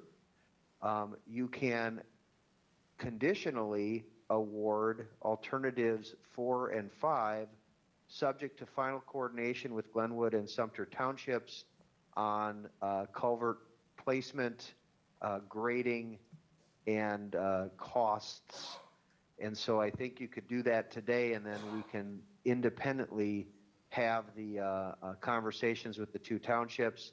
And if we get all that worked out and they sign off on our agreement for the crossing replacements and the cost allocations for those culvert replacements, then the notice of award can go to Rickard without delay on alternatives 3 or 4. So basically, we would award base bid, alternative 1, 2, and 3 to Rickard and provide them with a notice of award right away on those items. And we would delay issuing the notice of award on alternatives 4 and 5 until we got final coordination completed with the two townships. And just so I'm clear, what is that delay for 4 and 5 and coordination with the, is that just a basic sign off on what our alternatives are, or the 4 and 5 are? The coordination with Sumter Township and Glencoe Township, I'm sorry, is to make sure that they are in full agreement and understand, and that we have it in writing, how we're going to go about replacing the culverts under alternatives 4 and 5, how we're going to go about allocating the cost of that as part of repair to the townships under alternative 4 and 5, and how we're going to award the damages for the remaining useful life in those culverts. We also have to give them the opportunity to say, we will do it on your timeline, but my guess is that they're probably going to ask us to do it internally. So again, this just gives us the time without finally awarding the contract to Rickard, because once we do that, it starts a timeline. So we're going to hold off on the actual notice of award, but we are going to authorize an award of those contracts to Rickard if we can get through this process with the townships. That prevents us from having to get back together as the drainage authority to award those contracts. You're basically conditionally awarding those with withholding then the notice of award on those two alternatives until we get our issues worked out with the townships. Okay, that answers, I mean, that's what my biggest concern was, trying to figure out a date to get back together. Do we what kind of a timeline are we wanting to put on getting this settled with the Glencoe and Sumter Townships? Do you have a recommendation on how many days? I think we want to get that done within 30 days, and the reason for that is that these bids are only required to be held for 60 from their date of submission, and we're probably already, 10 days into that? Chris could probably tell us what that date is. And so we need to move forward with good diligence with the townships to get this worked out.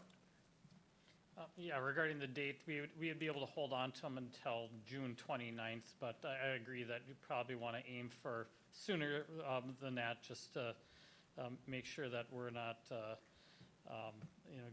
getting basically up against the wall. Township members, Glencoe, 30 days should be sufficient for all this, for everything that we need to do. Well, they should be able to bring it up at their next Township, meeting, yep. make an agreement as a formal board, Right. then bring it back here to ratify our side of it, and we should be good. So when's your next township board meeting? Second Thursday of the month. Next week. So, yeah, so we should be good. So we will need to get some paperwork though for you to sign. Correct. Okay. Okay. Is there anybody, before we move on, landowners, is there anything else that we are forgetting? Seeing none, the board's wishes, or someone willing to try to get through this motion? Unless Basically, what I'm hearing from John, and they can correct me if I'm wrong, We'll be tentatively accepting the base bid from Rickard and 1, 2, and 3. And then we'll tentatively be awarding 4 and 5, but we need to get the townships to formally sign off within the next 30 days. Is that your motion, Mr. Chair? I'll make that motion, All right, sure. I'll second that then. Kruger made the motion, Wright seconded. Any discussion? Hearing none, all in favor say aye. Aye. Opposed? Motion carries. So, now I'll accept a motion to close the, public meeting on CD 12. So move. Motion made by Commissioner Dahl, is there a second? Second. Seconded by Commissioner Wright, discussion, hearing none, all in favor say aye. Aye. Opposed, motion carries. Thank you, everyone, again, I'm not as happy as I want to be on this railroad business, but I will assure you, I'm gonna try to cement an answer to it, that's all I can do. I'll keep working with them on my own, and, not to make a decision, but to see what they will give us for a permit insurance request, and then bring it back to you and, to either a meeting or some type of notification to see how we move forward, or not. Thank you all for coming. Back to, our McLeod County Board meeting. Yeah.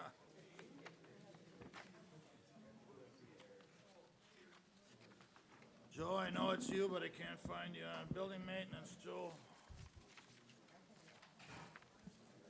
I'm sorry, everyone, but just to note, any conversations will need to leave the room so that we can continue the meeting, please. Just so, sorry, but any conversations will need to go in the hallway or outside so we can Janet continue our meeting, please. Connie, can we get something read, or were you in talk to Chris, or what help do you need writing up something to get to the townships?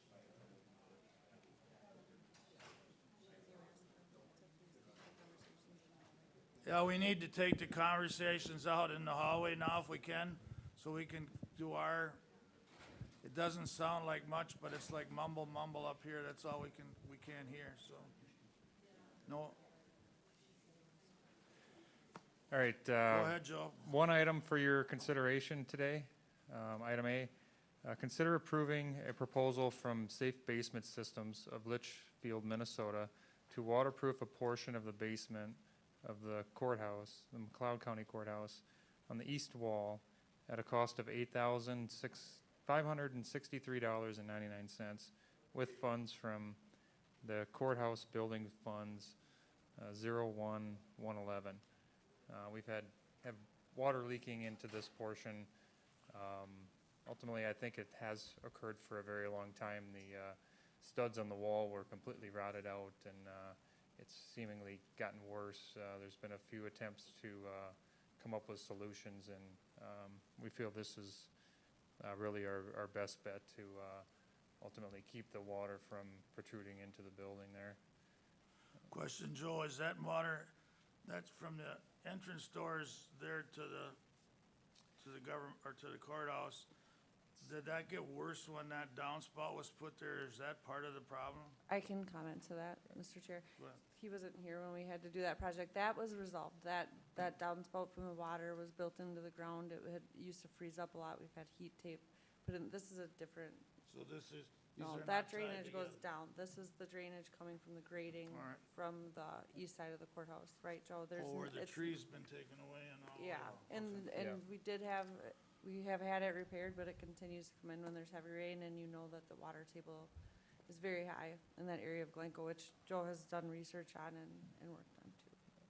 And, with the restrictions of where the water goes, how are we getting rid of the water? I mean, that's all been looked into on. Yeah, so the French drain will tie into that drain that was added a few Alright. years ago.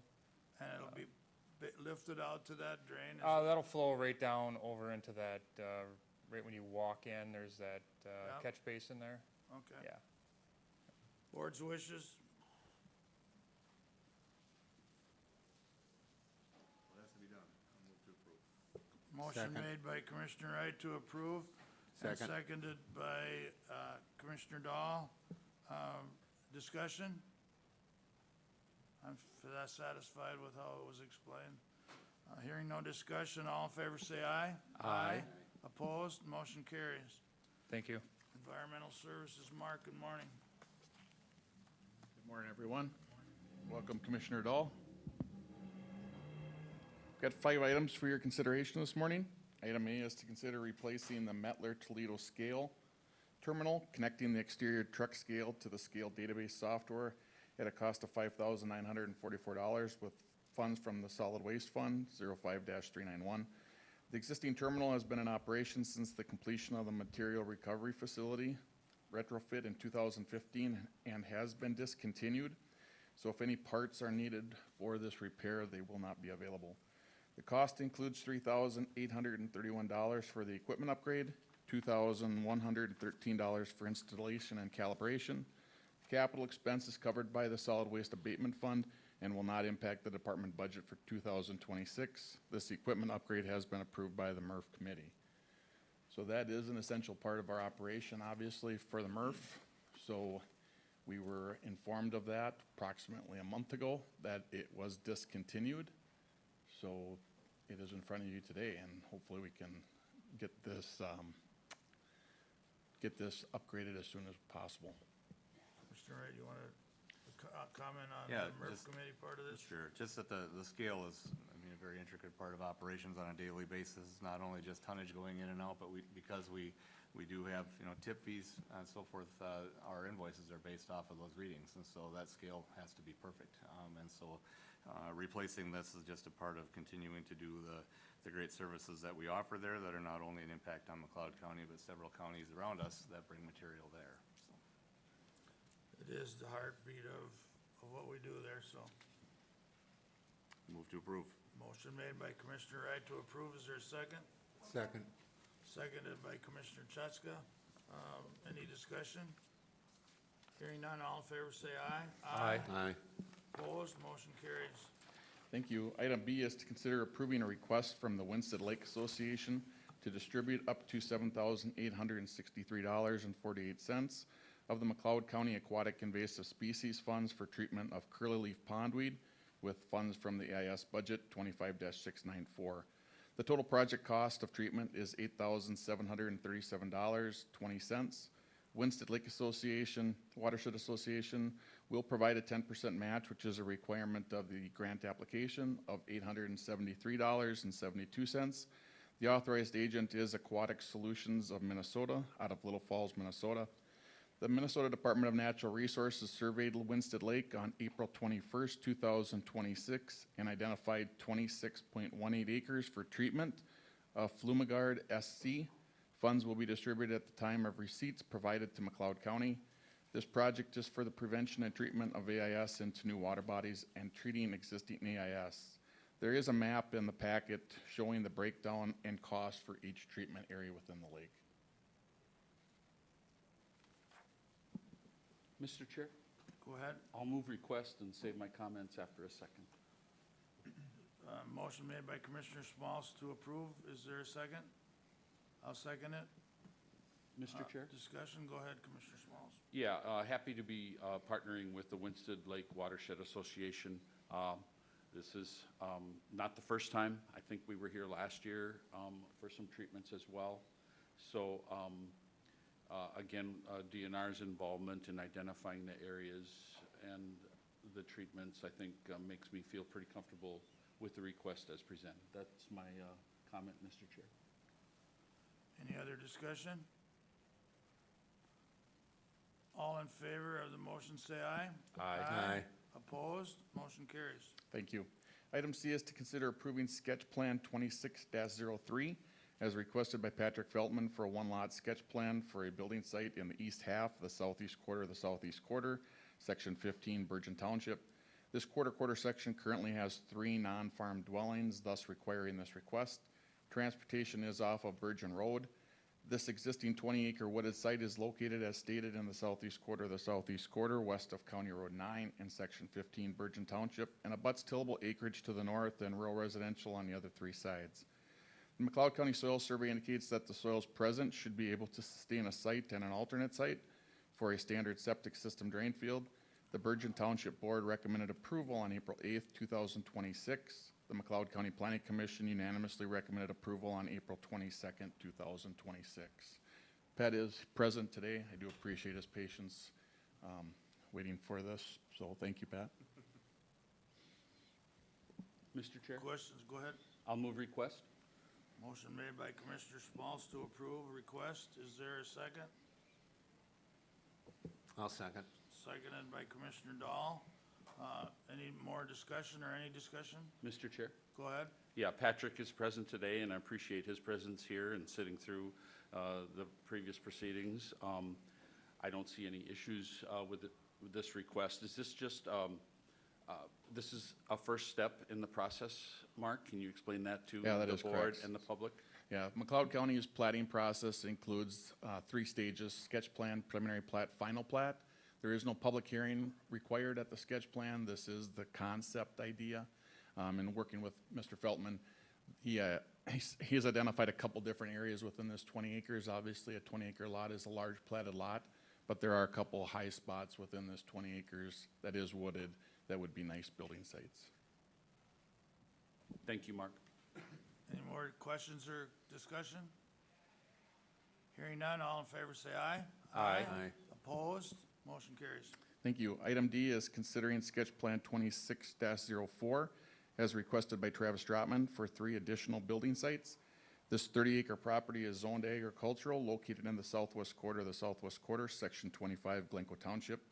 This quarter section currently has 1 non-farm dwelling, thus requiring this request. The McLeod County Soil Survey indicates the soil should be able to sustain a site and alternate site for a standard septic system drain field and buildable for each of the 3 lots. The Glencoe Township Board recommended approval on April 9th, 2026. The McLeod County Planning Commission unanimously recommended approval on April 22nd, 2026. Travis is present today. Travis has also, since the Planning Commission meeting, had a septic contractor out there to do soil borings on all 3 of the lots, and the soil borings came back that all 3 can sustain a site and alternate site for a standard system. Okay, again, I'll also thank Patrick and Travis for putting up with our long morning here, but that's the way it goes.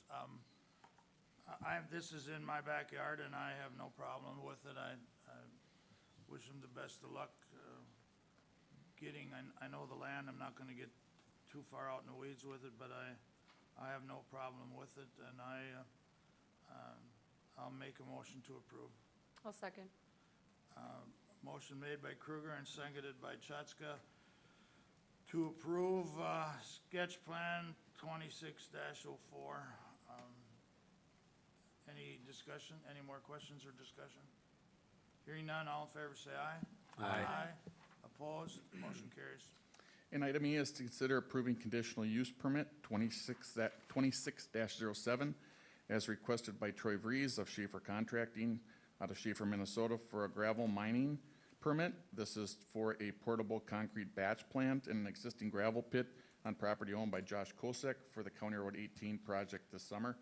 The primary haul route will be from the pit area to 130th Street, and then west to State Highway 15. The lot size of this request is 4.5 acres. That part of the northwest quarter, the northeast quarter of Section 6, Sumter Township. The Sumter Township Board recommended approval on April 14th, 2026. The McLeod County Planning Commission unanimously recommended approval on April 22nd, 2026 with the following conditions. Number 1, hours of operation are Monday through Friday, 6:30 a.m. to 7 p.m. Saturday shall be permitted as needed with a 24-hour notice to the McLeod County Environmental Services Office. Saturday hours would be 7 a.m. to 12 p.m. Number 2, the applicant shall meet all state national pollution discharge elimination system requirements and apply for a Department of Natural Resources dewatering permit if needed. Number 3, stockpiles shall not exceed 35 feet in height.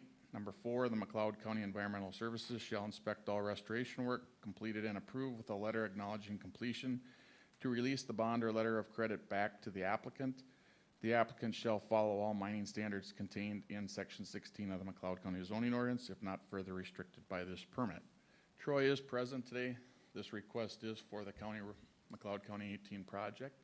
The duration, again, I'll get this wrong, but he said approximately 3 weeks from the time that they get set up to the time that they tear down. And the only thing that would derail that would be if we end up with quite a bit of rain. Wishes of the board, questions? Mr. Chair? Go ahead. Question before we go any farther with this. I'm not familiar with the haul route, or at least the ability for the pit to get to a hard surface road. Are we talking about a township road before we get to a hard surface road? What are we really talking about here for haul routes and maintenance of haul routes? Yep, the pit area is 230th, which is a county road. County Road 70, thank you, Andrew. And then approximately, I would say, maybe half a mile, quarter mile to half a mile out to Highway 15. So that is one of the reasons we didn't require a specific amount for a road bond, because it is a county road. Contractor, in talking with Troy, they would work with, obviously, the county and then the highway department if there were issues in regards to the road. Thank you. Any other questions from the board? Mr. Wright? The request checks all the boxes, and we'll have a hard time getting our road project done if we don't have this as a site, so I'll make a motion to approve. Motion made by Commissioner Wright to approve. Is there a second? I'll second it. Any more discussion? Hearing none, all in favor say aye. Aye. Opposed, motion carries. Thank you.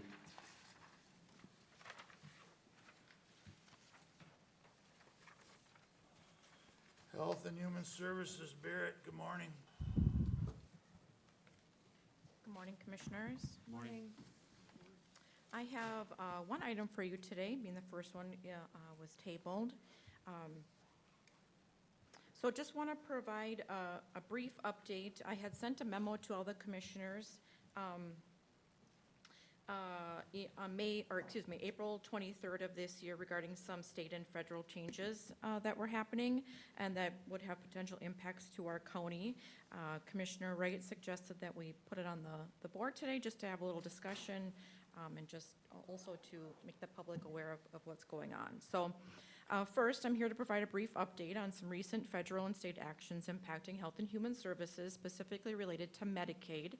In Minnesota, we call it medical assistance. It's essentially the same thing. So you'll hear those two names intertwined. Medicaid funding and potential local impacts. So recent federal and state actions are creating uncertainty in Medicaid funding that could impact Minnesota's healthcare system, including providers at the local level. At this time, Minnesota is facing up to $3.1 billion annually at risk in Medicaid funding. The federal government is currently deferring $260 million per quarter and withholding up to $2 million annually.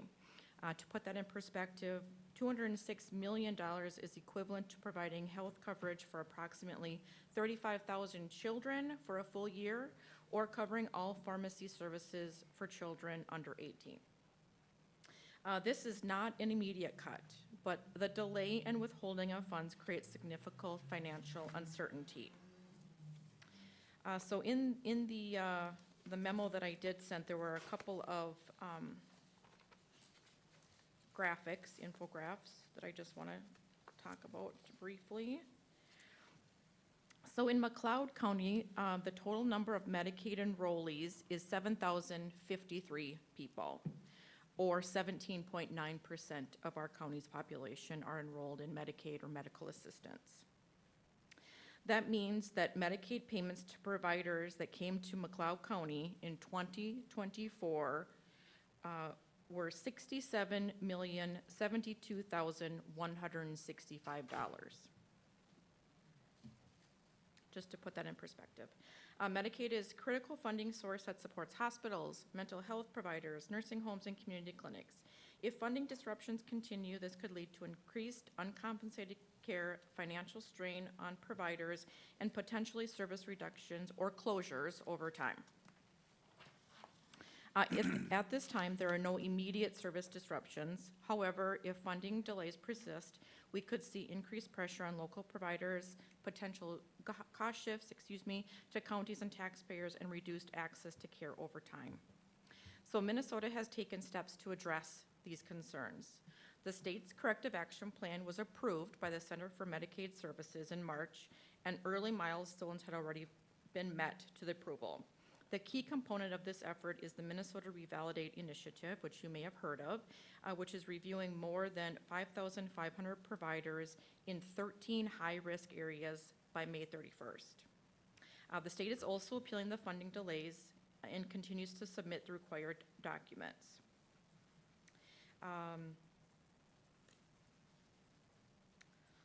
Let's see here.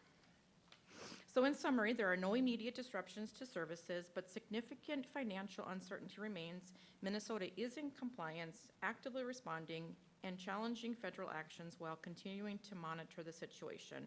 I'll continue to keep the board updated and informed when information becomes available, and I'm happy to attempt to answer any questions if you have any. Questions from the board? Just wanted to mention when Barrett had sent the email out of this issue a while back, I'd asked her to present this to the board, just because of, it's an example where potential disruption in services to our constituents is not on the county. It is a conflict between the state and federal government. You can pick your sides between those as anyone chooses. However, that conflict then resonates into a potential service disruption here. And with where these funds go to was very important. And so the only reason that I thought it was important to bring that up is just because of, again, it's our constituents, but it's not necessarily anything that we can really handle here, so. Thank you, Commissioner. Any questions, any more questions or comments, Tom? Just one thought. I agree with Paul 100%. You know, it's not McLeod County doing this. But has anybody ever seen the corrective action plan? I have not, but I'm sure that I could probably get a copy of it. It would be interesting to me, because as I was reading through it, I go, well, corrective action plan, and we've hit 2 milestones, and I Yep. go, okay, so is there only 3 items on the corrective action plan, and Sure. you've done 2? Well, that sounds good. But what if there's 100, and you've only done 2? Then it doesn't sound so good. I can certainly see what I can find out. It'd be interesting, yeah. Thank you. I watch this pretty closely, and I don't want to get too far in the weeds here, because it's not, I don't know what the county can do about it, but the person that wrote the corrective action plan is now head of Hale Health and Human Services here in Minnesota, and I see she's being pulled out right now, too. She I mean, is, yeah. I mean, I understand what we're up against, and I don't know what to say. It's self-inflicted by the state of Minnesota, and there's some requests. Whether they're reasonable or not is not up to me, but asked for by the federal government, and they were only partially given. So this continues. I wrote it down at home. I didn't bring it along, how much is being held back. In fact, I just think they added some more to be held back. Yeah, And the 3.1 fraud billion. is the fraud is so, the TVs are running. I'm surprised that the mainstream media is running some of it. I mean, they ran, Channel 9 ran, how many $1 million went into the daycare? It's just so too colluded for me to comment on, but I mean, it's well taken, and I'm more interested to find out when and if it comes down to the county having to have to start putting in, and how it's put in. I mean, Minnesota's got I don't expect anything done before election time, but unfortunately. Mr. Chair, 2 comments to that. So the issue right now is that funding is being withheld, potentially could be withheld to our providers. So that's our hospitals, our clinics, so then they don't get paid. They're in our community. They provide jobs for our citizens. You know, it's the circle of life. And then to your point, Mr. Chair, late yesterday, we received word that former DHS Commissioner Shireen Gandhi was replaced by now he was a deputy commissioner, but now he's the temporary deputy commissioner, John Connolly, who we have a very good relationship. So I am hopeful. Shireen Gandhi will still be the deputy commissioner, but he has taken over as the temporary commissioner of Department of Human Services as of yesterday afternoon. Mr. Chair, we did receive quite a detailed update this morning at 9:21 from the Association of Minnesota Counties regarding a lot of the legislative action and things that happened yesterday, I believe. I don't think I saw that. Yeah, you wouldn't have, because you were in here, so. I just had another county administrator ask me about it, so I'm just noting that we'll probably have more updates for you, that are more detailed at the next meeting, or things to send out to you that you might get questions about from the public in between now and our next meeting. And I think everyone has seen, Hennepin County is ready to shut their doors. And that's not, I mean, that's basically because there's too many people in the wagon and nobody pulling the wagon. It's that simple, and you can't keep giving healthcare and not getting paid. And again, I know it's, everybody doesn't want to say it, but as long as we keep providing this much care to undocumented people, we're gonna have this problem. And I don't see it changing until election time, so. It's just simple math. I don't have anything against one or the other, but you do the math, it doesn't compute. Go ahead, Commissioner Mr. Chair. Smalls. Yeah, Barrett, thanks for bringing the data forward for us. There's some alarming information there. If you haven't thought about, what'd we say, 7,200 people on MA in McLeod County, that's alarming. I mean, I've said it before, I said it at the legislative forum we had. I mean, the cost shifts that could potentially affect us are very serious. And I don't know the pathway forward. So hopefully our state and federal government can come up with some solutions that are palatable to us here in McLeod County. Thank you. Another add, I had a Legion meeting last night. There's benefits being cut there as well. And so, I mean, it's an issue. It's not a taxing problem, it's a spending problem. Barrett, did you want to comment at all on item A? It's just, there's nothing wrong with it. It just takes a little bit more time for review. Yes, there were some questions. County Attorney Hench wanted to review a little bit. We respect that, appreciate him being able to do that. I don't think that it's a too pressing of an issue, and so we want to just make sure that we did it right. Right, and I looked at it earlier too, and it's hard to, as a board member, to come in and vote on something you just only seen for even a couple of days. Yeah, You just, the where ifs and the how ours and all that are in the right places. That committee is active, and Commissioner Schmalz is on the LAC. We just haven't had bylaws in place. So it's really a technicality, but we want to make sure that we do it right.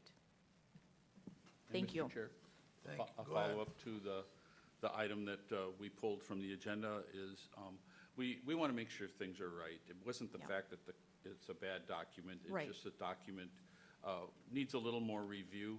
I've been in discussions with county attorney about it, and I think we did the right thing by just pulling it from today's agenda, but we'll get to it here shortly after that review is done. Thank you. Thank you. Thank you, have a good day. Employee Relations, Hannah? Hi, good morning. I have a couple items for you today. The first item, I'm going to right away, we're going to make an edit to this item. Instead of right now, it says we're asking to hire a part-time temporary position.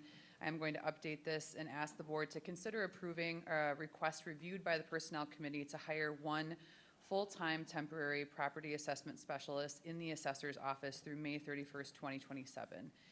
This request will have no budget impact to the department due to staffing vacancy. I'm not usually one to make a last-minute decision, but I will just say this is the needs of the department at this time.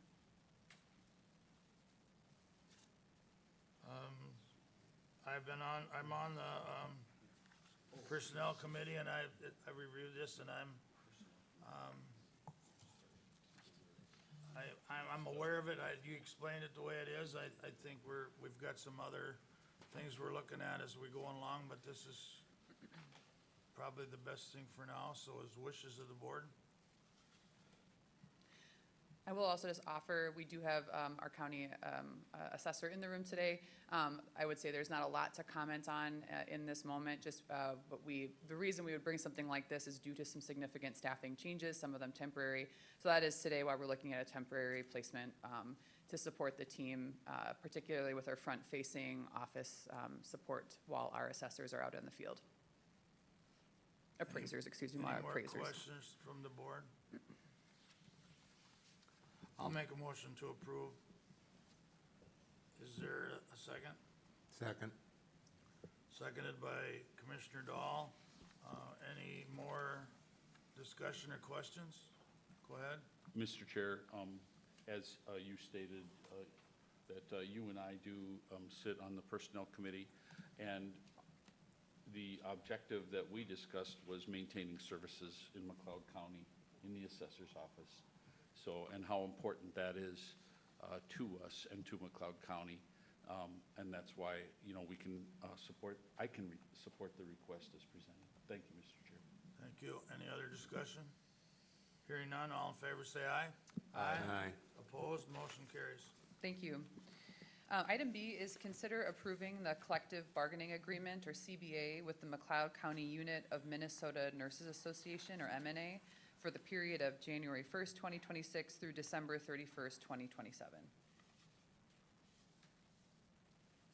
Mr. Chair, Go ahead. I will move collective bargaining agreement with MNA. Motion made by Commissioner Schmalz to accept or to approve. Is there a second? I'll second it. Discussion? And I second it because I am on personnel as well and kind of know what's going on, but we're open to question. Mr. Chair. Go ahead. I'll comment a little bit. I mean, this is something that we've been worked on for quite a few months with the Union Negotiations Committee, which you were also serving on, Mr. Chair, and along with myself. So happy to see the agreement in place. Thank you. Any other questions? All in favor of the motion, say aye. Aye. Opposed? Motion carries. Thank you. Thank you.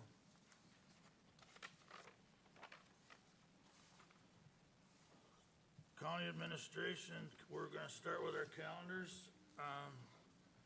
Since the last meeting, at the last meeting, we had Student Government Day, so we spent the afternoon,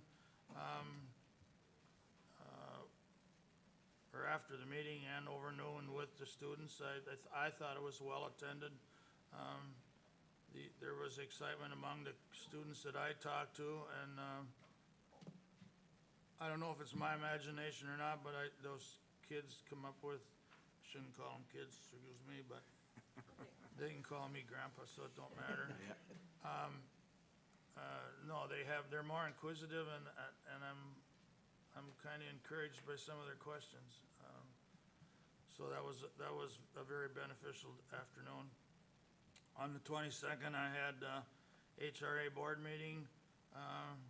Again, pretty much a boilerplate, trying to make sure our buildings stay in repair, and we're not having any trouble keeping them full, but obviously trying to keep our rents feasible and yet keep above board. Personnel committee that afternoon by Zoom. On the 22nd and 23rd, on the 23rd and the 27th, I worked on the CD12. I worked with Houston on the 23rd, and I went on the 27th to see TCW on the railroad, trying to find some resolution to our ditching problem there. On the 30th, I worked with our administration on agenda review, and that brings us to today. Okay, over the past couple weeks, my calendar's been a little bit lighter with scheduled meetings, but that hasn't stopped some of the phone calls on the upcoming road projects, that's for sure, in my district.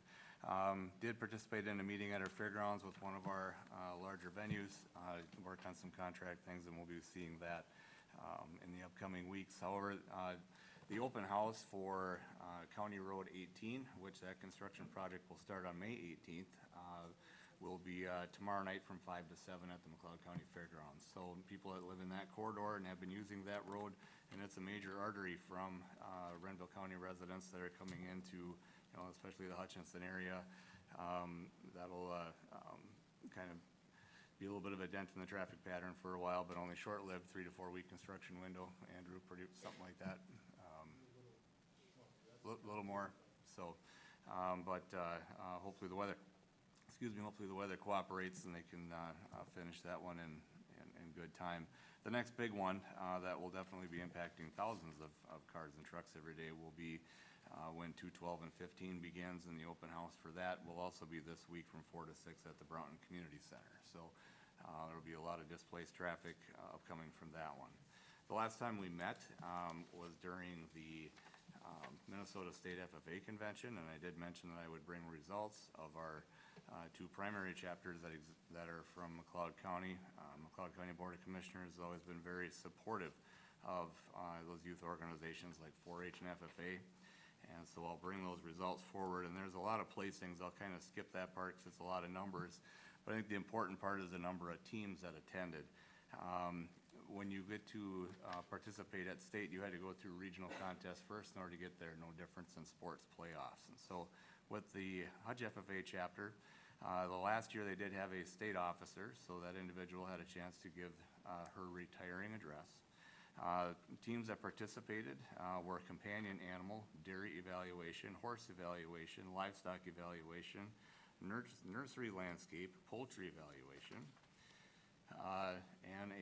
and soils evaluation, as well as Hutchinson FFA chapter recognized as a state superior chapter. Then there's the Glencoe Silver Lake chapter, which we hear a lot from, and last year nationally they were the top chapter in the nation. They sent teams to compete at state in ag sales, agronomy, the best informed green hand, companion animal, fish and wildlife. Oh goodness, the list. Dairy judging, farm business management, floriculture and milk quality, fish and wildlife, and vet science. They also had an individual that placed very high in the Minnesota FFA Star Production Placement, as well as 2 individuals that competed to become a state officer, and one will go forward to becoming the new state secretary. Anna Seifert, I believe the last name is, will become a new state officer. The state proficiency awards were given out to individuals in agricultural services, diversified horticulture, food service, forest management and products, landscape installation, and swine production. There were 12 state FFA degrees given out to GSL members. Let me see, where else is my list? There were 3 individuals that participated in the FFA state band and 1 that participated in the FFA state chorus. So individuals from McLeod County do very well. And these chapters, it's not just about having successful advisors, that's a lot of it, but also a lot of community members that continue to volunteer to make these organizations great. So I think there's a lot of kids that did very well there. And that completes my report. Thank you, Commissioner Wright. Tom, do you want to comment on your election and new day, or are you good? Learned a lot about ditches on day 1. So. Yeah. I don't know anything about water. Absolutely, yeah. I don't know anything about the county ditches, but it was interesting to see the timeline. That's what really surprised me most of all, was the timeline itself. Most of the stuff that we deal with at the township is pretty short and sweet, even though they get, you know, they want their way. The election itself, I was very proud of the people that were standing up behind me and pushing me to become a commissioner. Very impressive people, and very nice. And of course, you see, my main support people were here, so that was nice to see too. Wrapped up last night with township, over 12 and a half years, something like that. You know, highlighting things such as the culvert that's going bad under the road on that county road ditch, covering that for them.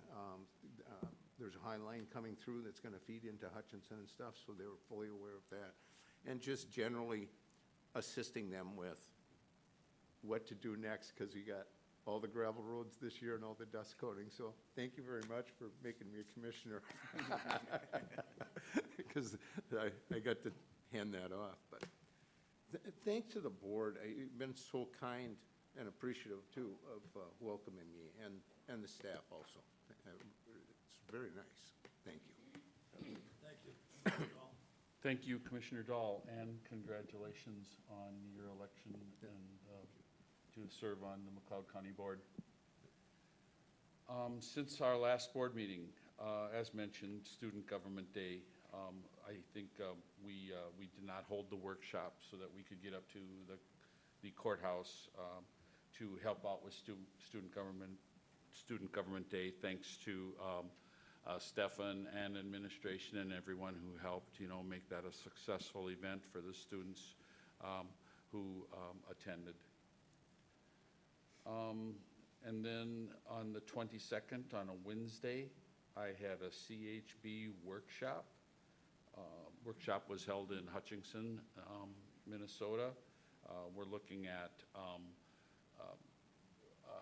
it's an assessment that we're doing on how our organization operates and the responsibilities, how each county is asked to do with our CHB delegation agreements. So it's basically a deep dive review into our delegation agreements for Meeker McLeod Sibley CHB. And then same afternoon, we had a Personnel Committee Zoom meeting that Doug and I attended through Zoom. Thursday, I had a UCAP Joint Powers Board meeting held in Redwood Falls that evening. I won't report specifically on the meeting itself. It was pretty much business as usual at our UCAP Joint Powers Board meeting. On Friday the 24th, the Southwest Transportation Alliance hosted a meeting which was in Cologne, but they also offered a Zoom option for us to be part of that meeting to hear the reports that are happening on Highway 212 in Carver County, Highway 5 in Carver County. I was happy that Andrew was able to also, be on that Zoom meeting along with me. And one of the new things that now are starting to be talked about is a Highway 7 coalition. And although most of the focus is on the eastern end of Highway 7 in the metro, I made sure the group was aware that Highway 7 is a main artery coming into McLeod County. It serves the city of Hutchinson very well. Hutchinson being a population of almost, I think, somewhere near 15,000 people. So I made sure that they were aware that I thought, in my opinion, we are interested in being at the table as that coalition can come together, looking at Highway 7. They did mention some of the potential construction going on Rolling Acres Road, which is Highway 7 and Rolling Acres Road coming up in the future. I don't think they have a construction date on that, but it's a very busy intersection if you use Highway 7, and they're looking forward to improving that intersection as we move forward in time. And then yesterday, Monday, I was here at the Government Center. We had a union negotiations committee mediation that we were working our way through. And also the MRC legislative update was happening at the same time. Luckily, I could view that by Zoom, but my attention was focused on what was happening here with union negotiations. And then this morning, I did take a call driving into the Government Center about some right-of-way issues and some drainage issues. I think mostly, happening in the frontage of a Winsted Township resident, but I'm helping that resident navigate the system and pointing him in the right directions if he needs to talk to somebody in the county with some of the happenings going on out there. Brings us to this morning. Thank you, Mr. Chair. First of all, I'd like to thank Commissioner Dahl for his time put in, and I'm going to pass the torch of the newbie title to you now. So I appreciate that. After the last meeting, we had the young adults here, and I really enjoyed that. Their enthusiasm for the different things that they saw that day. I was outside with them at the government center on some stuff, and then we went into the jail, and they did have a lot of good questions and comments, and so that was kind of fun to see their take on things. And then I sat with the Hutch group for lunch, and kind of got to talk with them, and like, why did you come? And the one girl said, well, I saw I was gone till 1:30, and I only have class till 2, and I got a free lunch. So she was super excited about that. But no, that was fun. I was not able to attend that last year, so that was nice to have. And then, fortunately, I was able to get away after that last meeting, and so I had no other committee assignments or anything until I got back. So that's the end of my report. Thank you. I also took part in the Student Government Day over at the courthouse portion, and attended lunch with the students, and I agree. I mean, it was a day that was well put together. You never know what the questions are you're going to receive from the students, but it's fun to field them, and I think it is a great opportunity to make local government accessible to those students, and it hopefully encourages them to participate in the future. So for those that put that on, I think it was a job well done. Last week was a busy week for our office. We went live with our new case management software last year. You approved a request to a budget request regarding moving to a prosecutor by carpel product. So our case management software is everything. I mean, everything in our office flows through that software program. Our civil files, our criminal files, children in need of protection and service, you name it. So it's a big undertaking. It happens in the background. The public obviously, isn't aware of that. But from last year until last week was that's how long the process takes to convert the data from our old system to our new, to get trained on it, so on and so forth. So we're excited to finally be live on that system. I appreciate the board's support in us moving to that system. It is automating some things. It does interface better with some of our other programs and some of the other outside agencies that we do work for. So I think it'll create some efficiencies, and we're always looking to do that. So just an update on that. And then this afternoon, I will be, after the meeting or workshop here, I will be heading to St. Cloud to present at, there's a Minnesota chapter of the International Association of Arson Investigators, and today is the Prosecutors Summit Day, so there'll be a room full of prosecutors learning about arson prosecution. So I'm joining up with a senior special agent, or a special agent in charge from the BCA, who I had an occasion to prosecute an arson that resulted in a homicide several years ago with.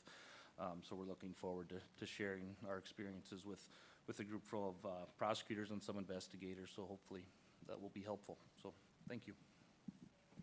Mr. Chair, I wanted to add, kind of piggyback on Student Government Day. I wanted to say a thank you to Judges Maher and Winter for addressing the kids and those of us in attendance in the courtroom. They spent a full half hour of their busy day taking questions and explaining their positions, their backgrounds, and then they also stayed for the lunch afterwards to address any concerns the kids may have brought to them. So I do appreciate the judges and the work they do here in McLeod County. Thank you, Commissioner Schmalz. Administration, Sheila? Thank you, Mr. Chair. Just to wrap that up, a huge thank you to Stefan Wiblemo. He coordinates every second of Student Government Day, and it's a lot of work because telling, a lot of 15 to 18-year-olds what to do and where to be, and somehow they do work with you well, and thank you for everything you did. And he coordinates all that time with the judges, the staff, the elected officials, all of you, and makes it work. So thank you very much. Good job. County Administration. Connie, would you like me to read the item? Okay, thank you. Item A, a reminder to the public to keep all signs out of highway rights-of-way, including signs for garage sales, open houses, political campaigns, and others. Highway rights-of-way include driving lanes, shoulders, ditches, clear zones, and sight corners at intersections. Placing signs in the right-of-way is a misdemeanor that carries a maximum $1,000 fine and/or 90 days in jail, and the signs may be removed. I will just tell you a little, very short story about why this is important too, and I didn't add this to the agenda and I saw it after.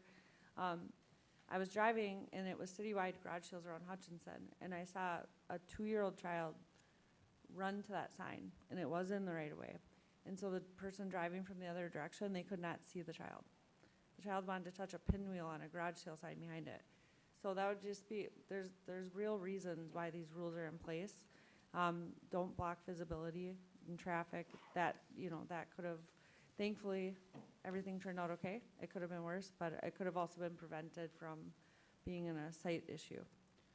Sorry, I just wanted to add that. And then item B, much less serious, notification of a board workshop following the board meeting on Tuesday, May 19, 2026 at the McLeod County Government Center, 520 Chandler Avenue North, Glencoe, Minnesota.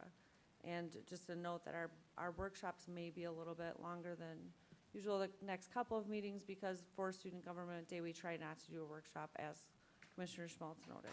That's all. Thank you. And welcome to Commissioner Tom Dahl. All of his information and contact information is on our county website. It has been sent out in a press release and to our employees and our community contacts at townships and cities. If you have a question, please let us know. Thank you. Any other business that duly comes to the McLeod County Board?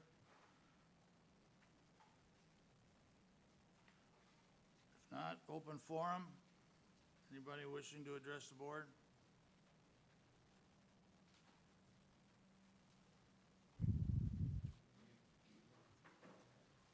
State your name, and we're going to limit times to 3 minutes. Thank you. Doyle Benson from Collins Township. So I guess I want to report that our petition that we were doing to reverse or to force you to go back to an electable auditor treasurer, we did not get enough signatures in the amount of time, the 30 days that was given to us. We appreciated all the people out there. There was a lot of people that supported, especially out of District 3, that really supported returning this back to electable. And I hope you guys, when you talk to the youth, I hope you discuss that small government is the best way to go. It gives the freedom for people to enjoy the county where you're at, and in general, big government's in the way. So I hope you guys taught that the other day, a couple weeks ago. And so yes, we still recommend that you commissioners reverse this and go back to electable. We definitely want our freedoms, where our rights to vote. And we had, like I said, we had plenty of support from our area. And those of us who still have to work and you have to use volunteer time to do this stuff and not get paid for it, we tried, we tried, but we came up short. So thank you, but really, really think about who you represent. In District 3, there's been a lot of disappointment with roads and bridges that are not up to par. We have, and yet we continue to spend for other things that maybe are less priority.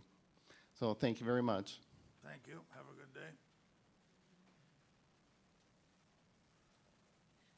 Hey, Commissioners. I wanted to, this is Hannah Cho, Flood Employee Relations Director. Something I forgot to mention earlier as we were giving some great props out to Stefan and how wonderful Student Government Day would. I also wanted to highlight, so April, as I think we all know, is National County Government Month, I believe is what it's called. And other ways that our staff really showed up to really represent counties and to highlight counties and all the great work that's happening here is we participated, we had staff participating in all different departments for the career days in both Glencoe Silver Lake High School and also Hutchinson High School. So there's 2 wonderful events that happen in these districts where they invite different entities, organizations from across the county to talk about what jobs they have available, to get some hands-on opportunities for students to think about their future. And it was, I love that young people are so cool, and it was so fun to interact with them, but I would say what's really even cooler is to watch our staff interact with students and talk about their careers, talk about what brought them to the county. Some of us have really straightforward paths, or maybe you always knew you wanted to be a law enforcement officer, or others maybe you kind of stumbled there, or there's been a lot of our careers kind of shift and change. And so it's really, really powerful, and I feel like a great deal of pride in watching our staff getting to talk with students.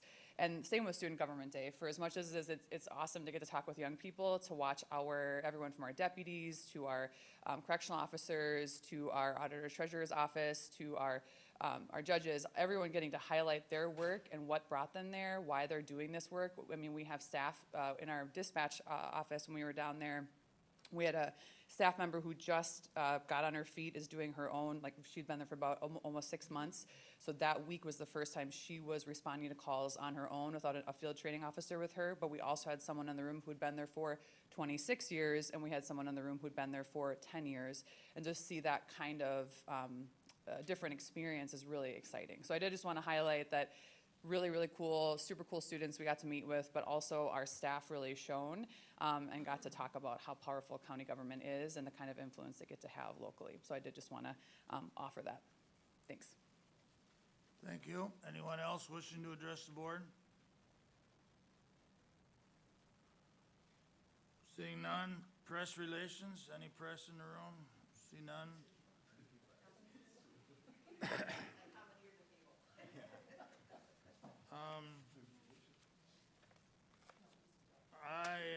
I'll be willing to accept the motion to recess until 9 a.m. on Tuesday, May 19th, 2026 at the McLeod County Government Center, 520 Chandler Avenue North, Glencoe, Minnesota.